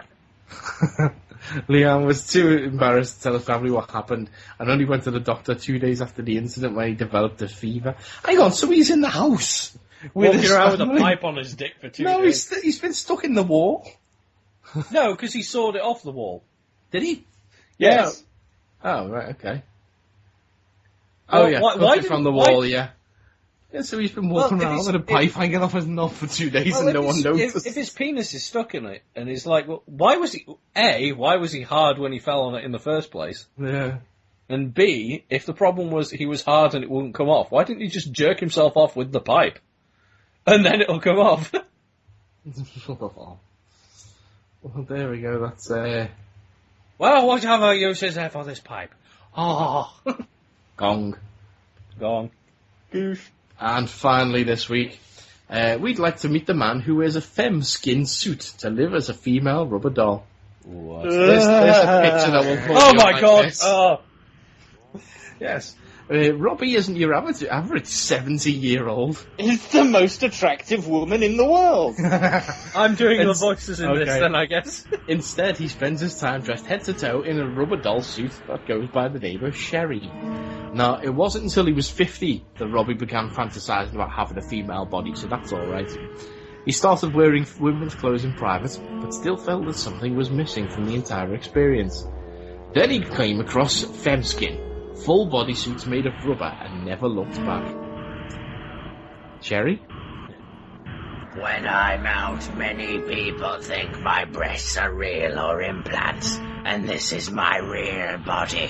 No, they don't. It's been a while since I've done that voice, sorry. It's been a while. I mean, it's been a good long time. It's been a prolonged period of time. Even vanillas will come up and say, wow, that's an amazing rack. And I will respond, I can tell you where to order one. Sometimes they have to touch it to believe it's not real. I get a kick out of that. This is so creepy. My motivation for doing this is a mystery to everyone, including me. One day something just clicked on. I don't know why it started, and I don't know why it continues, but I'm sure having a lot of fun. God, it happened. But Robbie's fantasy wouldn't be without Adam Ramos, the man behind the rubber dolling craze. Adam and his mum sell female bodysuits to men. His mum? Yeah. They sell suits to men who choose to live as female rubber dolls. The pair currently caters to 400,000 transgender and cross-dressing people all over the world. Now look at that suit. Yeah, I know. Sexy. Yeah. Yeah. And your eyes are just drawn down, aren't they? Yes, they are. Yes, they are. Based in Florida, the pair oversee the making of dozens of silicone bodysuits a week, complete with feminine curves and prosthetic breasts. Adam inherited the business from his father, who came up with the idea after watching a TV show called Real Doll, the show that featured life-size dolls and certain men. Ah, yeah, I've seen all that before. Adam's father then saw an online forums discussing real dolls and found there was a demand for men wanting similar lifelike doll suits. He decided to stuff the gap in the market, and the Femskin was born. Each suit takes approximately 4 hours to complete and weighs roughly 12 pounds. Suits are flexible, stretchable enough to fit any size. Holy fuck. Yeah, imagine a big fat bastard trying to get in there. And can be worn comfortably for hours at a time. Adam takes great pride in achieving realism in his work. As well as the rubber doll costumes, Adam also produces custom orders for people with burns or scars. He even creates prosthetic penises for transgendered men who want a convincing male look when using urinals. Be him in China. Yeah. Huh? But the one thing that Adam refuses to create is a mask because he believes they will always look unrealistic. Sherry is one of his best customers. Yes. Oh, God, those pictures are horrible. It's just creepy, isn't it? That's just... Ugh. Oh, third one, I just went to the second one with the bikini shot. Oh, man. That's what, no, that third one's just horrid. Oh, that's just... If you want to see these, go to Huffington Post and find the Femskin article. The last picture is Michael Jackson. Oh, God, no. Number 5, just like it looks like you'd walk in and go, hello. Oh, that's horrid. Oh, my God, that's... Oh, God, that's so wrong. Yeah. The last picture is Michael Jackson. See, I wasn't joking. It really is. Oh, God, that's horrid. So, They love me. They really love me. Oh, God, so... Well, on that bombshell, I think we should leave it there. On that blonde bombshell. Please. Yeah. Please leave it there. If you want to get in touch with us about anything to do with the show or just anything at all, you can contact us on the Twitter. We've got the show account, which is at 50 Foot Nerds, and we've also got our individual accounts. Mine is at Mike G. Bell. Mine is at Volts of Extorth. Mine's at Auton Scouser. Check us out on Facebook, which is facebook.com/Attack of the 50 Foot Nerds. Send us email. You can send that to 50footnerds@gmail.com. Don't forget to check out our YouTube channel. Just search for 50 Foot Nerds, you'll find us on there. Go and watch the videos, and then you can like, comment, subscribe, all that nonsense. Yeah, I think that's pretty much it. So go and look at the Panels on Pages website. Some great articles on there. On that bombshell, then, my name is Paul. My name is James Gunn, Lord of Raccoons. And I am definitely Batman's Black Pants. Let's go and shelter some kids. Geek out.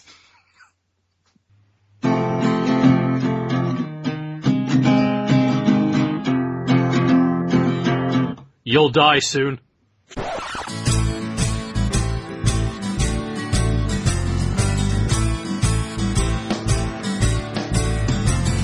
Remember when you were 14, your dad taught you to shave. That wasn't a very fatherly way for him to behave. You had to watch your first beard floating down the drain.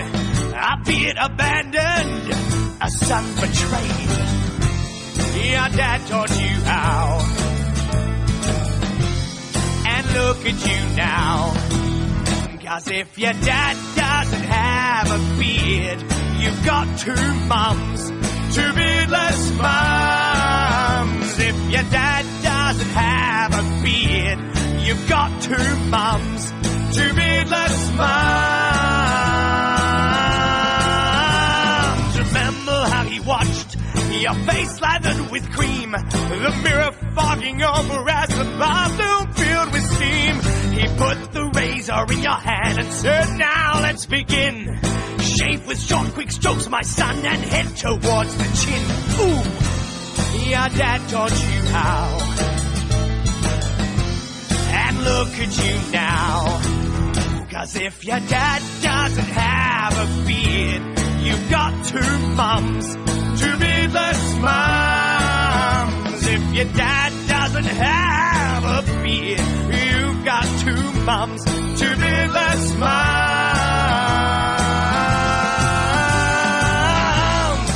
Oh, you've got two beardless mums, yeah. 'Cause you know I can't stand to see a child put through that much pain when he knows that he'll never see his first beard again. And you know there is no greater crime against the human race than when a father takes a razor to his own son's face. Oh, your dad taught you how. You're just like him now. 'Cause if your dad doesn't have a beard, you've got two mums, two beardless mums. Oh, if your dad doesn't have a beard, you've got two stupid-looking, beardless, fucking mums. 'Cause if your dad doesn't have a beard, you've got two mums, two beardless mums. If your dad doesn't have a beard, you've got two mums, two beardless mums. Two beardless mums, yeah, yeah. Two beardless mums, alright. Two beardless mums, two beardless mums, two beardless mums. Woo! Two beardless mums.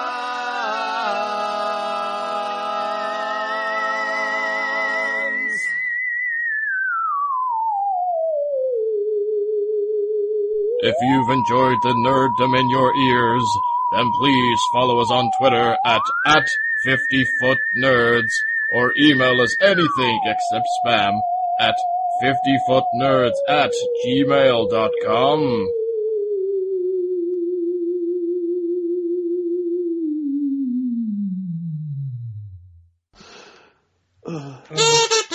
Oh no, wait! I forgot the end song. Hold on. Okay. Fuck. Hold on.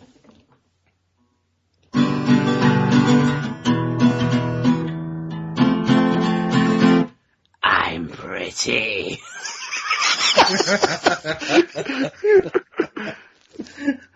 I feel pretty. Oh, so pretty. Somewhere. So pretty and witty and Gay. in a happy way, not a homosexual way. Either, to be honest. I gave you mean homosexual, like maybe some dude's butt.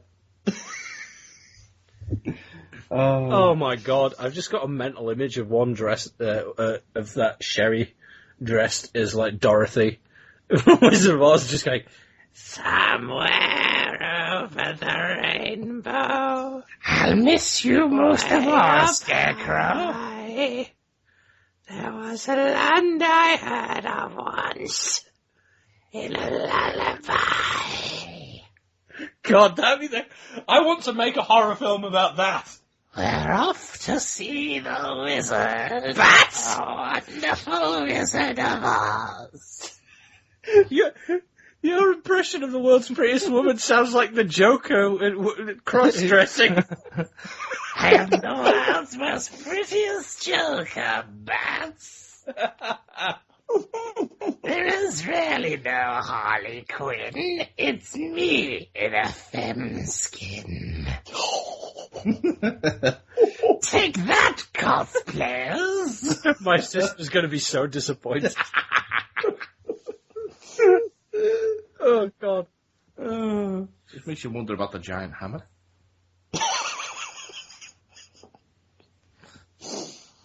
It's really my penis!